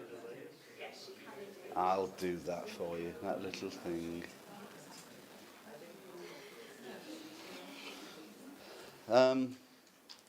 Great. You've all survived so far. Is it? Oh. Don't shout. Oh, I don't know. We've been in the same room for 2 days, and suddenly the brickbats are coming. I can see what's going on. Stevie wanted me to say something, which is something like, "Well, thanks very much for sticking with us in our rock festival." Yeah. Okay, that was Stevie's one, all right. But I promised, all the same. Now we are in the last lap, as it were. It's kind of bittersweet, really, because it's been such fun. But we've still got a couple of great talks to go. So let's have a rousing thank you and welcome to our very own Laura.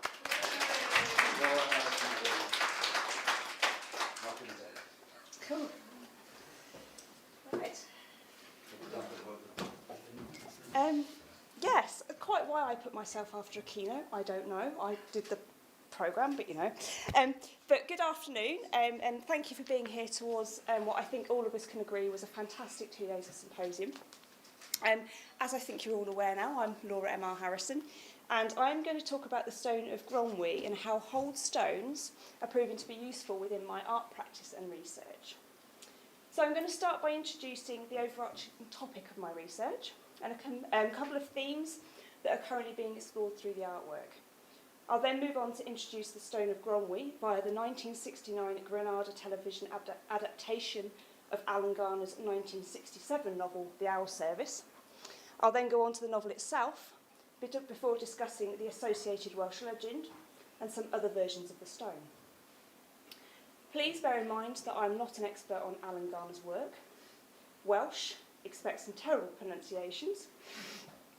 And my approach is to take you on a bit of a journey, really, or perhaps a little romp through one small aspect of my research and kind of the way I approach research.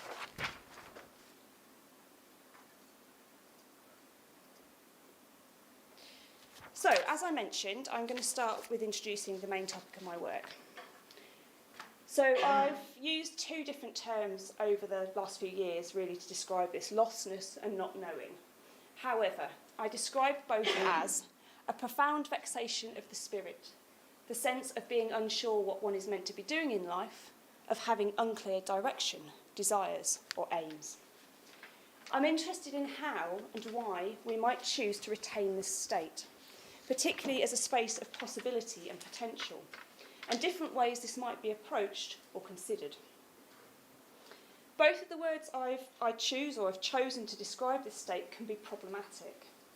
Lostness, for its link with being physically lost, which doesn't necessarily correlate with being psychologically lost, and not knowing for possible connections with ignorance, willful or otherwise. However, I'm currently favouring not knowing as my kind of terminology, as it's opened up new avenues for research. And on that basis, that's the terminology that I'm going to use throughout this presentation.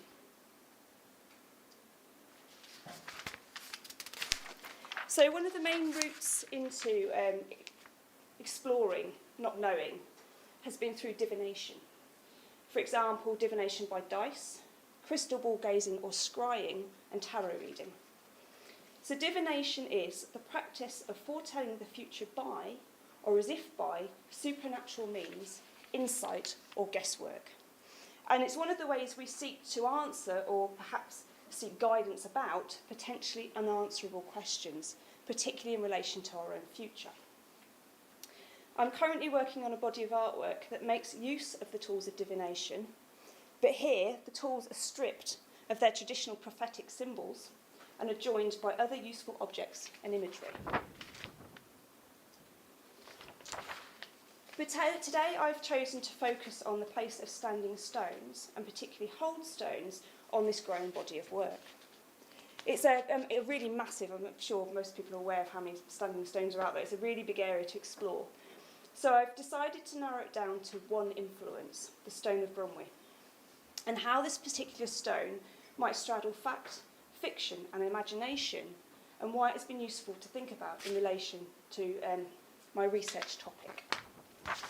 So I'm going to introduce the Stone of Gronwy in the first way I encountered it, which was via the Granada television adaptation of Alan Garner's novel The Owl Service. And I'm just going to play the title sequence of the series, just as a kind of a way of introducing it.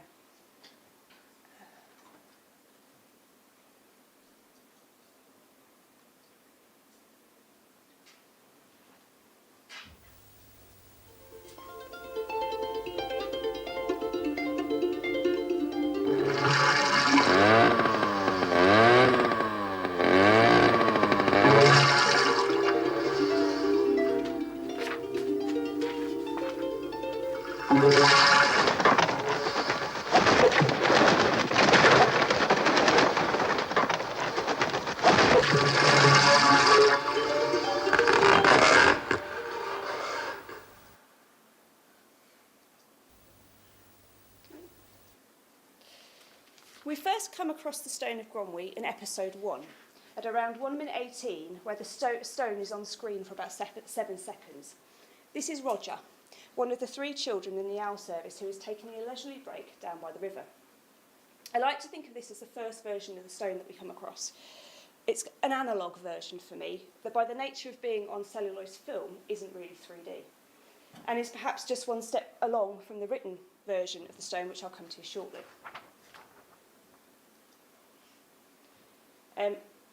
The next time we encounter the stone is at 5 minutes 44 into the same episode, and this is going to be really difficult because I can't see the time bar on my screen, and I don't know where my mouse is either. I've got to try and skip it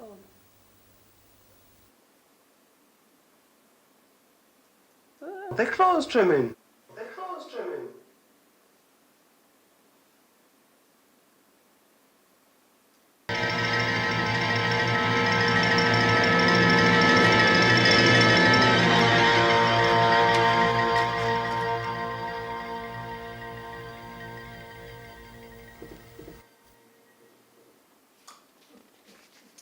Here we see a disembodied hand moving around the inner circumference of the hole in the stone.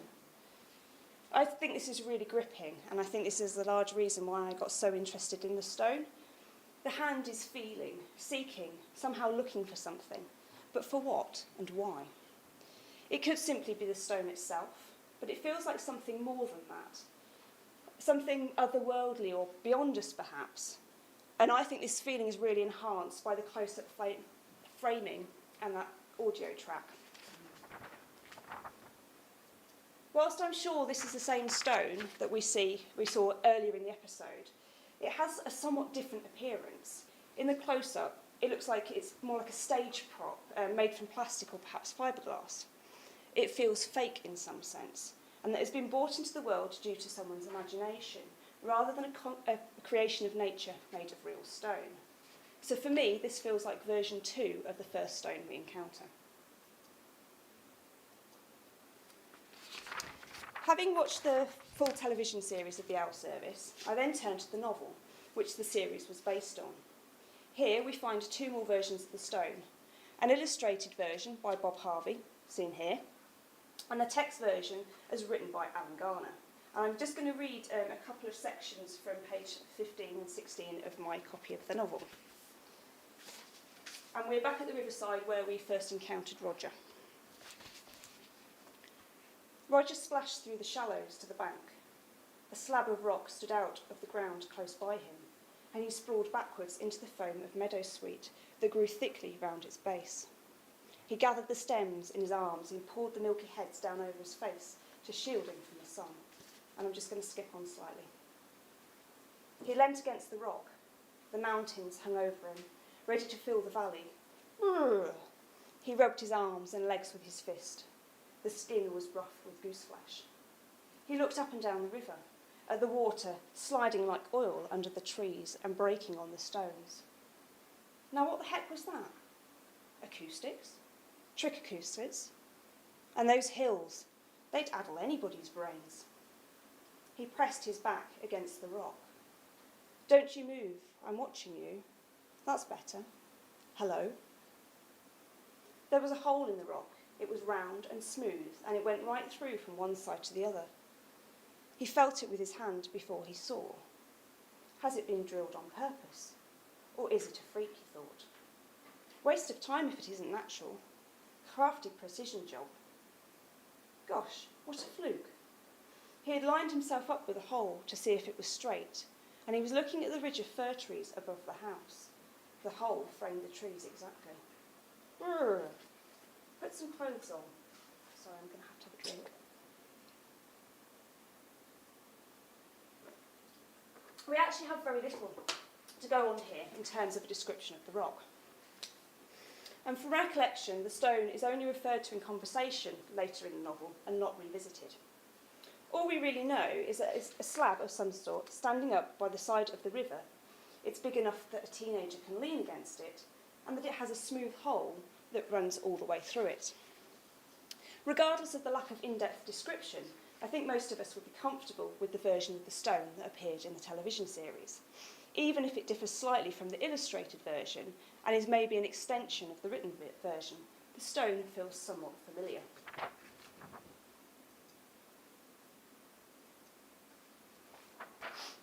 At this point, it's important to mention that the stone is not entirely of Alan Garner's invention. And as he himself states in the postscript to the novel, it was a sensation of finding, not inventing, a story. The Owl Service uses as its basis a Welsh legend from the final section of the fourth branch of the Mabinogi. I've come across various brief versions or condensed versions of the legend, and I'm going to read one from C.W. Sullivan, and as it's fairly brief, and please, I'm going to apologise again for my ineptitude with Welsh. Law's wife, Blondlewed, let's try that, has an affair with a neighbouring noble, Gronwy, and they plot Law's death. They think themselves successful when Law flies off, wounded in the shape of an eagle. But Gwydion, both his uncle and his father, finds him, restores him to health, and aids him in taking revenge. Law slays Gronwy with a spear as Gronwy had tried to slay Law, and Gwydion, who with his uncle Math's help had made Blondlewed out of flowers to be Law's wife, turns Blondlewed into an owl. Law then rules successfully, but alone. But what this overview doesn't give is the role of the stone in the story. So for this I will turn to a translation of the legend by John K. Bollard. And then Gronwy took the stone slab and placed it between him and the blow. And then Law cast at him with the spear, and he pierced through the stone slab and through him too, so that his back was broken. Here we seem to have another version of the stone as it was prior to the death of Gronwy, before the hole was pierced through it by a spear. But we have to make do with this drawing of a different part of the legend, as I haven't come across any visual representations of the stone prior to the incident with the spear. The stone of Gronwy clearly had a life well before Alan Garner's version or versions existed. So away I went and did a bit more digging, and lo and behold, I found yet another version of the stone. In the early 1990s, well after Garner's novel was written, a pierced stone was found in the corner of a field on the bank of Arrow Hill River, a small stream that runs into the Sinfield, and was identified, possibly by Michael Senior, author of Gods and Heroes of North Wales, as the Stone of Gronwy. The place of discovery and the stone were as described in the Mabinogi, where the stone is there on the banks of the River Sinfield, with the hole right through it. In 1996, the stone was erected, set in concrete, and surrounded with a fence, as you can see in these images, by the farmer who owned the field it was found in. So is this the original stone from the legend? Is this the first stone of Gronwy? I lean to the side of scepticism, I can't help myself. It all seems a bit too neat and tidy. Though I kind of think this is part of the stone's allure. Can we ever really know if this is the first stone associated with the legend? Or will this remain an unanswerable question? And I just couldn't resist putting this photograph in, of the storyteller Peter Stevenson, demonstrating just quite how tempting it is to reach through to the other side. So by this point, my interest in the stone was well and truly piqued. So I started to do some more digging and came across another book linked with a television series of the Owl Service. This is Filming the Owl Service, which was written by Garner's 3 children during the filming of the series. Unfortunately, this book is really rare and it's probably super expensive when it does turn up, so I've had to rely on information gathered from the internet, bits and pieces that kind of were taken from the book. It turns out that the stone we see in the series was made specifically for the television production and was carved by a local stonemason, Edwin Rowlands, from a brief given to him by Granada Television's chief designer, Peter Caldwell. An upright piece of slab stone or slate, like a gatepost, with a 4-inch diameter rough hole cut through it 1 foot from the top and a roughly etched groove pattern of circles 2 feet from the top. The stone should be 5 feet above the ground and 2 inches below. The stone should be very rough and weather-worn and will represent an ancient monument. After the production was finished, the stone was left in situ by the River Dovey, which the Sinfield runs into, but Rowlands carved his name into the stone so that it couldn't be mistaken for a historic standing stone. So I think it's worth reminding ourselves that this version of the stone has been in place since 1969, and the real stone was only been erected since 1996. So we have some slightly odd timelines going in relation to how we might think about authenticity, perhaps. So overall, what do we have? Version 1, an analogue stone that looks like it's made from stone. Version 1.2, an analogue version that looks like plastic or fiberglass. Version 2, an illustration. Version 3, a written description from a novel. Version 4, from a Welsh legend before the hole in the stone was created. Version 5, the real stone. Version 6, the fake real stone. And version 7, a written description for production of the fake real stone. And of course, none of these are quite the same, and I'm sure that there are many more versions if we looked beyond Garner's work. But how does any of this link to research investigation into not knowing? The stone of Gronwy is by no means the only whole stone out there, and for some reason there's an image missing on that slide, so I do apologise. But perhaps exemplifies ideas that can be applied to other whole stones more generally. As John Michel states, no one has yet succeeded in demonstrating the purpose of whole stones, although there are many theories. Perhaps the holes were used as sightlines, either related to features in the land or astronomical or solar observation.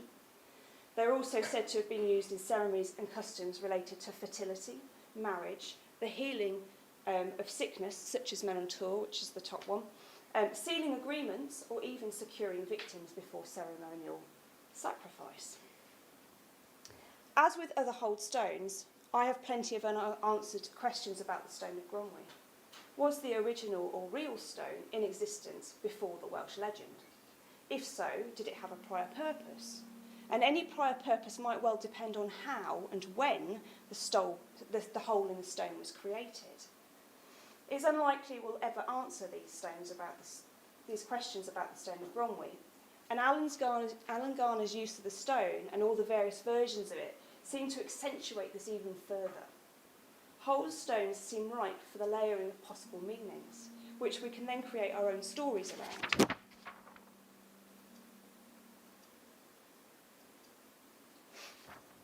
And it's this sort of sense of enigma, mystery, wonder and storytelling that has been so useful to my research. After all, what could be more important to not knowing than feeling the need to create answers to questions that we simply cannot answer, including about the future? By using rocks as the basis, or literally bases, for artworks, the historic and folkloric associations provide a useful foundation that other meaning can be layered on top of, for example by inclusion of other objects, as we saw with the tools of divination, to create a wider discussion around not knowing. And that's just the start of it, as there's so much more to Alan Garner's work with rocks and stones, and this is really Robert's recommendation, but I'm going to recommend the Redshift. This is another really great example of him using rocks, and that's kind of been interesting in my research as well, particularly in relation to kind of snippages of time and repetition. But that one's a whole other story, so we're going to leave it there. That's me, and I'm just going to leave you with my own little doodle of the Stone of Bromley. Thank you.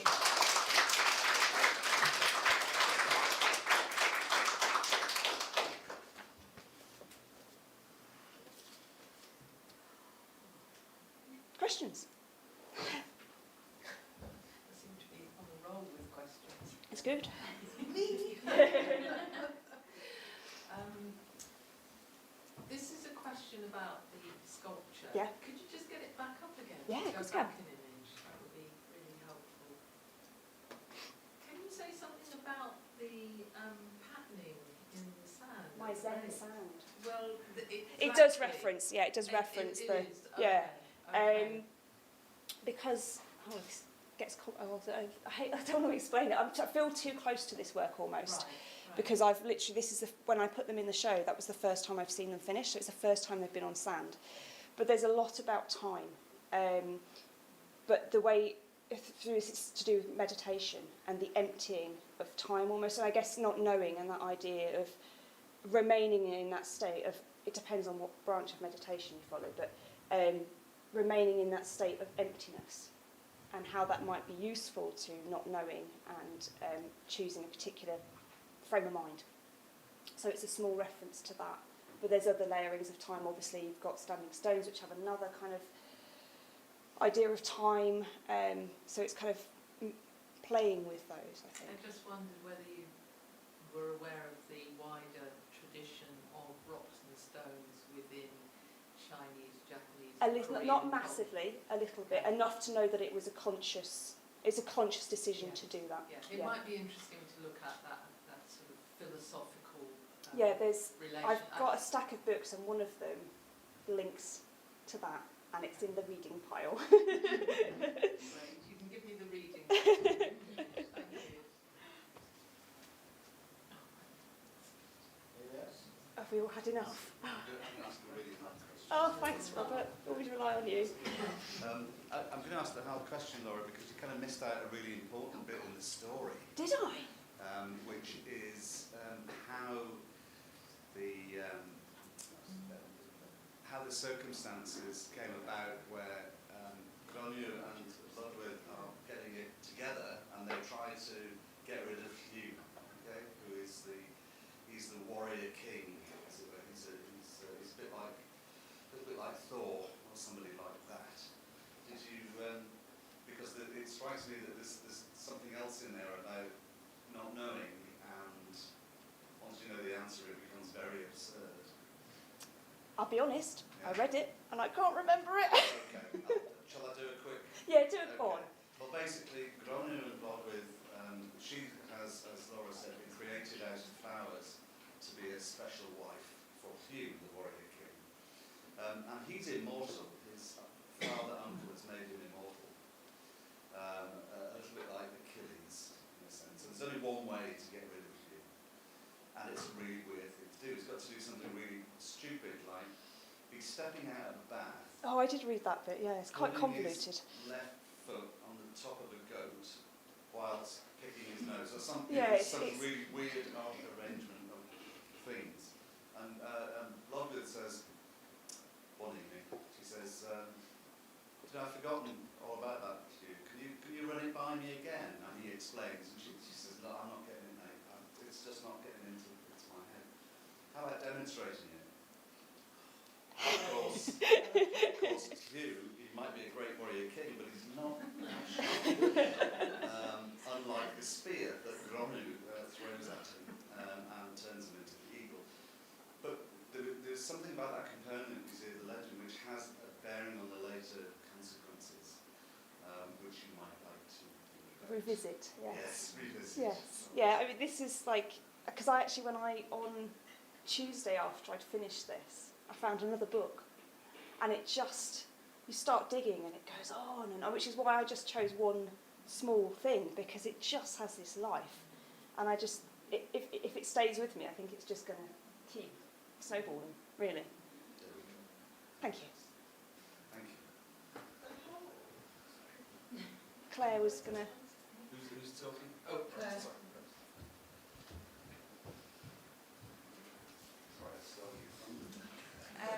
The hole in the stone, am I right in remembering that at some point in the story, like part of the legend plays out through it? So it's almost like acting as a portal. Kind of. The novel layers the original Welsh legend so that the legend plays out again through the three children. So it's this like so it's about that circular thing. And I guess in the TV series they bring that, like, that's one of the reasons I was kind of wanted to go into circles, but I haven't got time. But that's one of the reasons I think it comes up. They use the visuals really heavily at the beginning of the series, and it's this idea of looping time, and the stone is like a really nice framing device for that throughout the series. But it's the layering of the Welsh legend on contemporary time and how that plays out and how that could, in theory, play on forever in many iterations.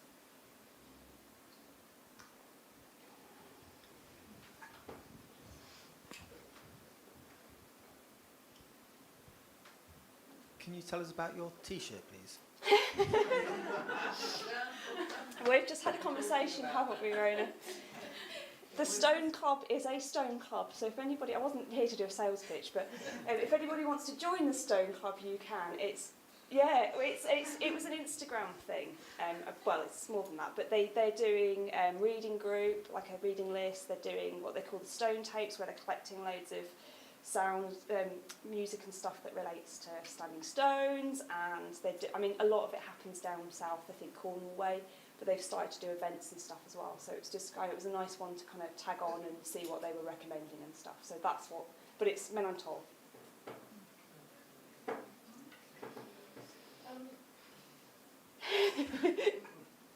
Unless anybody else is... I don't think so. I can easily not go there, but I'm struggling not to go there, which is the extent to which there's so many kind of connotations around birth, around... I kept having flashes of gynecology. Oh, not again! Oh, God! Sorry, does this come up every time? Yeah. Oh, and it's so difficult. Work. No, it's not in the work. I don't. I've had it before when I've done film work, because I did a body of work that dealt with water, and I use circles a lot. So people are like, it's womb-like, and for me it's nothing to do with anything. Like, it just doesn't come into my thinking at all. I was referring really to the film, I guess, which maybe is a bit more comfortable to Yeah. because I don't get it from the work. Good. In the Thank same you. way. I'm pleased about that. It was just, I don't know. Maybe that's just one to forget I ever said. No, carry on, because if you're talking about the film, we can. It's just something about it, and then thinking about the kind of story that it's based on, where often you get these sort of archetypes being played out, and it just whether that's a useful, not necessarily something to deal with within the work, but to think about as a context. Yeah, I think in terms of time, I think there's, it depends how we talk about birth, I guess, but if we talk about it in terms of time and looping, then yes. Beyond that, I don't think so, particularly for me. But I see what you mean in terms of, that kind of cyclical kind of, or the rebirth of something either. Yeah, and I think there's actually potentially going to be a moment soon when people start looking at the work of women artists from the 70s and 80s who are using a lot of this kind of vocabulary, but in relation to a sort of a re-invocation of goddess thought. Which is coming out a lot, though, because the whole kind of witches, but not in a negative, in a very sort of empowering sense for women. There's been quite a lot that's coming up, I guess I've seen it in the last maybe 5-7 years. There's really been, even social media, you really see that birth, that kind of reimagining of those sorts of things, from foraging, plant dyeing, knowing our nature through what might have been seen as witchcraft. And that's really, there's been a real rise of it, and I think it's really visible. So I think you're right in that sense that, and as you say, that I'm sure some of those artists will start to be drawn out. I was thinking of Lorna Carrington. I'm thinking more recently of people like Monica Sue. Anyway, this is a longer discussion. Yeah, but I think a lot of those things are going to be teased out by the nature of, I guess it's relevant for a lot of what people have been talking about today anyway. It's about how we re-engage with the planet and our position. And I think that's been one of the ways, particularly women, have found to do that, but in kind of quite an empowering. Right, I don't know if I want to put you on the spot, but I know you've been talking about a stone, but can you talk about your stones and the relationship between? I'm sorry. That's all right. No, it's about the relationship between real stones. You're thinking about real stones and my fake stones. Yeah. It's a really tricky one, and again, I feel so close to this work at the moment because I've literally I know you saw them at an earlier state, but they're representing something. They're not that thing. They become other than that thing, and I think for me this is one of the ways to do it. And for me, I think that's the way that the kind of the narrative between objects starts to work, because they're not stone. You recognise them having. They don't actually. If you lift them up, they're really quite light. So in a lot of ways, they don't really have stone-like qualities. But I think it allows me to play with that and manipulate it in a way that working with real stone wouldn't. And then it's about those relationships of the layering, and I think the artifice of it helps. Would you say it's sort of similar to the way that Rona works with the secondary? I've never thought about it in those terms, so I thought that was a really interesting point, and it's something that I will take on board and think about. But it could well be that there is some sort of relation to. Because obviously I've been to lots of rocky outcrops and looked at them, and I thought about casting things. I did do a little bit of casting, but this is what happened, and I now need to reflect on that and really work out. But I do think there's something in that artifice that allows me to layer in a different way. All right, thank you very much.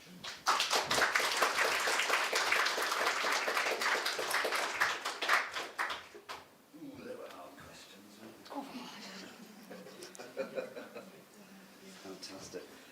Fantastic. Before you go away, Laura, Do you want me to? we need, I think that was the plan, wasn't it? Yeah. Such as it was. Okay, so boop-a-doop-a-doo. Where's Patty? Now, our next speaker, sadly, is on a slow boat to Finland at the minute. Not quite. Well, it could be happily. It's sad for us, happy for her. She's going to a lovely summer home and a wedding, yeah. But internet connection is even worse on a boat than it is in Glasgow, I have to say. So a proxy Patty is going to give a presentation. Well, Robert's done some of what I was going to say anyway. But I actually think Patty's currently in isolation, but because before she goes to Finland, she has to isolate to match their rules so she couldn't be here today, so she sends her apologies. But I'd actually like to say, if I'm allowed to, something quickly about the Artist Research Group, ARG, which is kind of where this started. And it was a chance for us as a group to do something physical after 2 years of having been through lockdown and having talked for 2 years. So Bridget's great idea of doing something in line with Geo Week, and so that was the birth of the exhibition and the symposium. So Patty is one of our ARG group, one of our researchers, and she's currently doing her PhD around Nan Shepherd and the Living Mountain.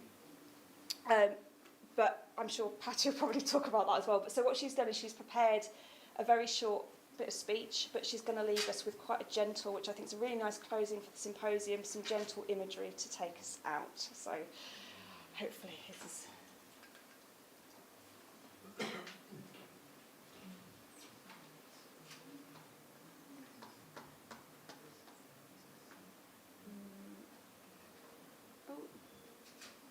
There's a bit to play and I don't know. Robert? Sorry, I'm just going to come out of that again. Robert, there's a bit of speech at the beginning that I don't know how to play. She's embedded it in the... No, it's there, but when I go into the slideshow, I can't see it because I get presenter's view, so it doesn't... But maybe the song is the beginning of it. It's not what I thought, but you could be right. I think it's just because it looks like it's embedded on the first slide. Right. We might. You can't see it when you're on that one. You can't. I think that's embedded on. It's just the window at the back. Yeah. Don't know. We Do you might see have what I to. mean? We might have to just do with that. Right, we'll leave it run. Yeah.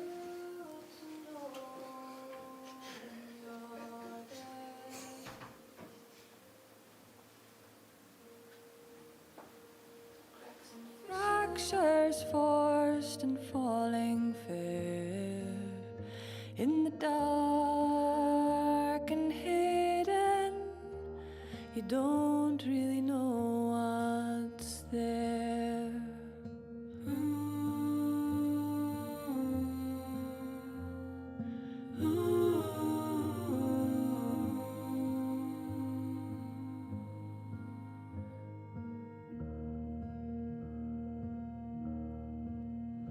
What to bring, to hold, to leave when you go.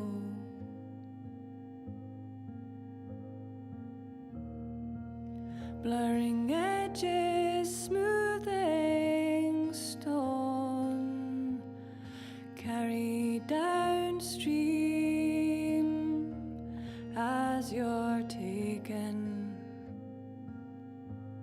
propelling forwards and never looking back.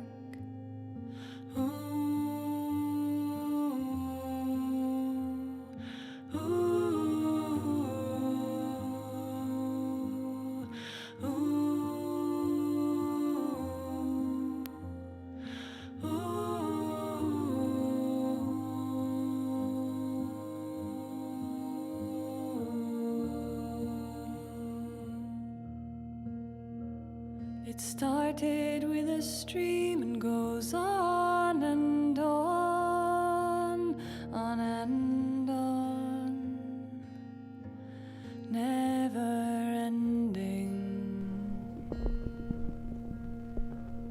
It started with a stream and goes on and on, never ending, never ending.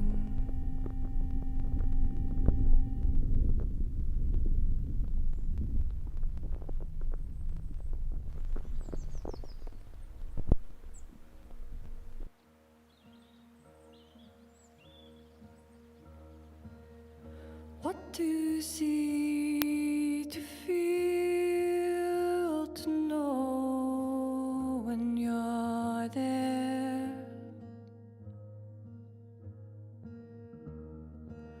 Cracks and fissures, fractures forced and falling fair in the dark and hidden. You don't really know what's there.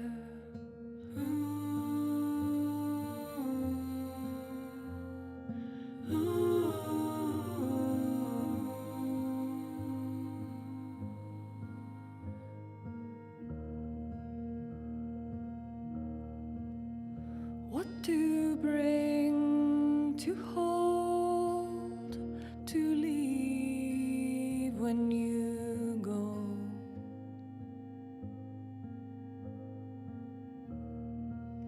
Blurring edges, smoothing stone, carried downstream as you're taken,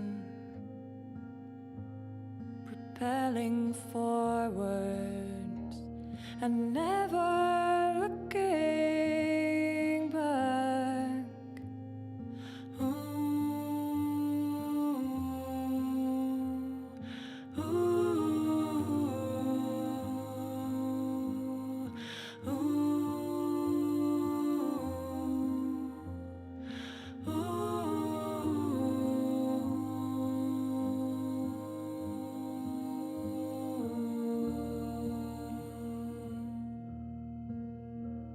It started with a stream and goes on and on on and on, never ending.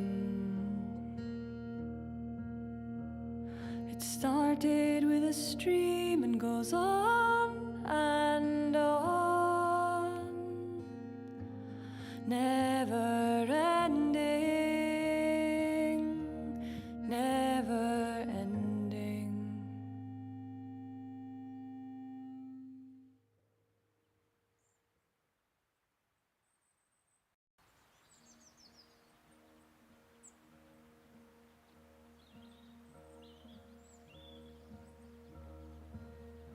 What to see, to feel, to know when you're there.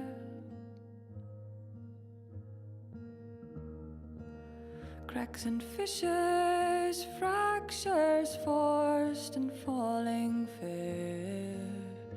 In the dark and hidden, you don't really know what's there.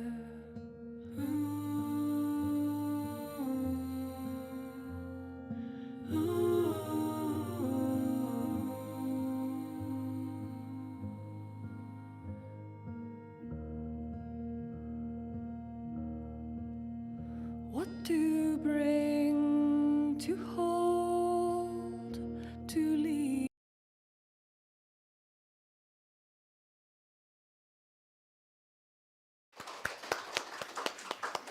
There we go. That was soothing, wasn't it? Hey, we all need a bit of that.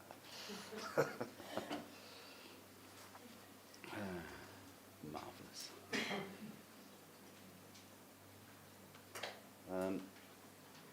Just got a little something to finish with, if that's all right.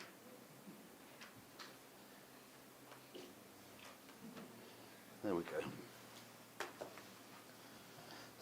This is Newport's Hollow Earth. I really like Hollow Earth ideas, simply because it's so unfeasibly silly. But if truth be known, there are other planets within the Earth and UFOs, flying saucers and aliens and all kinds of things. So at least it gets us out of one hole and into another, as they say. An event like this, with all that planning and plotting, arrangements, wild schemes, and fiddling about with wires, is a bit like this model of the Hollow Earth. There's a good deal more going on inside than is apparent on the outside. I thought this metaphor, given its Geo Week, was better than a duck or an iceberg or something, but you get the drift. So what I'd like to do really is to thank all those people who have been scurrying about behind the scenes, working hard to make our contributions to the discourse of Geo Week a success. And rather than simply list faceless names, there's tradition, I think, in these academic things where you just drone on about people you've got no idea who they are. So I'm going to do that, okay? But at least I'll put some faces to those names. So first of all, we're going to say thank you to Livy Adu of Tully House, who coordinated the whole of the Carlisle and Cumbria response to National Geo Week, which is no mean feat, absolutely vast and huge.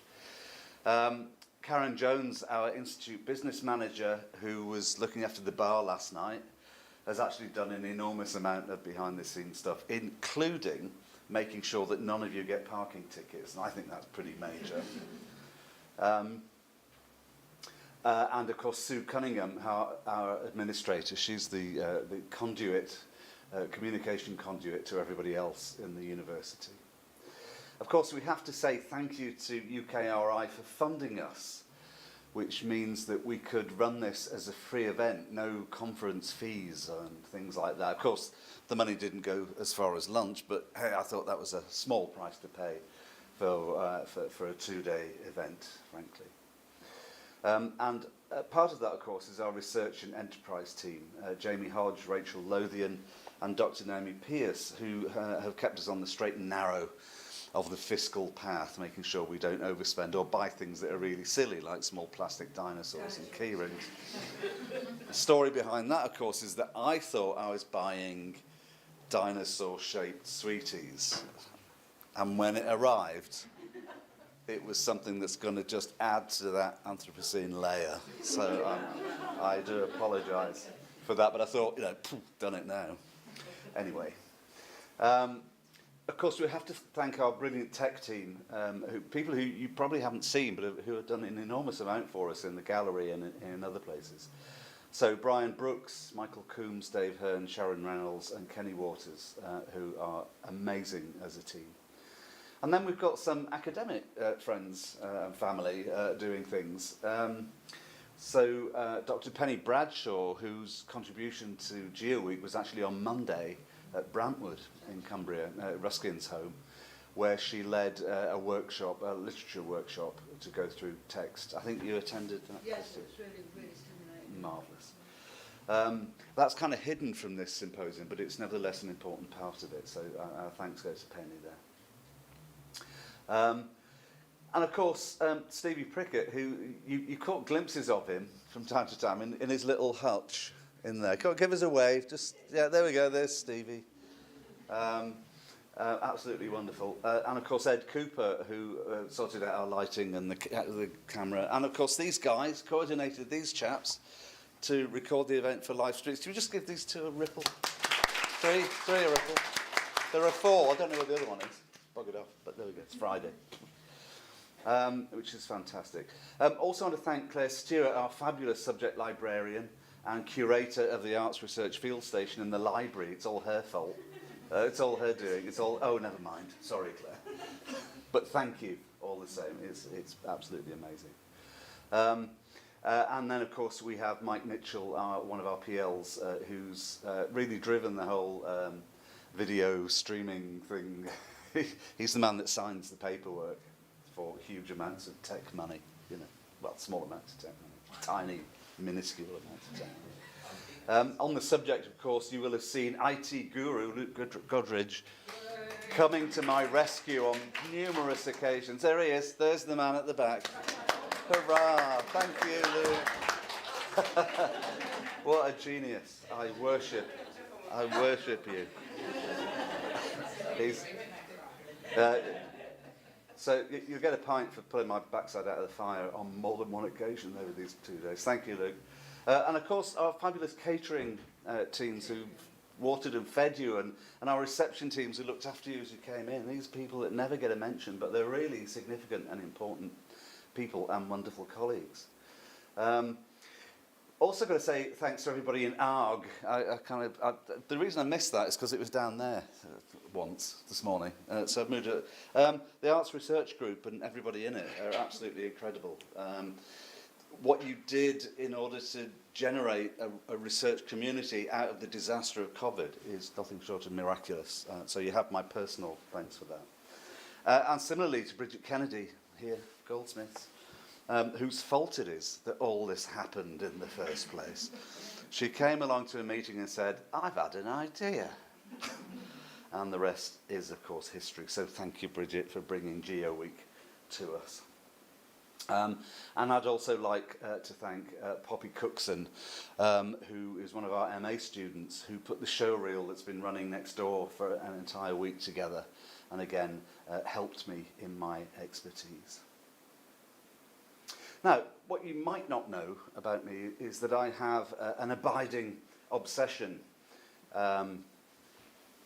with taxonomies and classification systems. And one of my observations of classification systems is that whenever you make a list, you always leave something off that list. You do it when you go shopping, don't you? You know, where's the flipping milk? Where are the biscuits? Whatever. And I'm convinced, looking at this, that there's an omission somewhere, somebody missing, who is, of course, the redoubtable Laura Harrison, whose amazing skills, assiduity, and sheer genius is more than any of the rest of us responsible for this complex and fascinating and wonderful, rather wonderful symposium. So thank you so much for that. Mia, I suppose you just have a look out of the back door, would you, for me?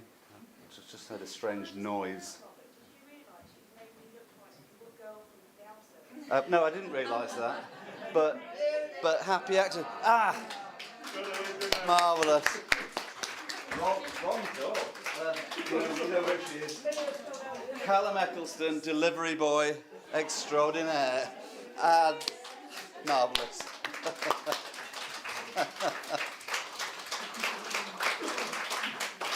Yes, thank you, Laura, Professor Wrangler. And of course, everybody here who's contributed so much over the past 2 days. You've been an amazing audience at our rock festival, Jamie. Thank you so much, everybody. This is for you. Thank you. Right, time to fall over. I'll have a pint. Thank you. Oh, really? No. Twas nothing. All right. Safe home, everybody, and thank you so much for making this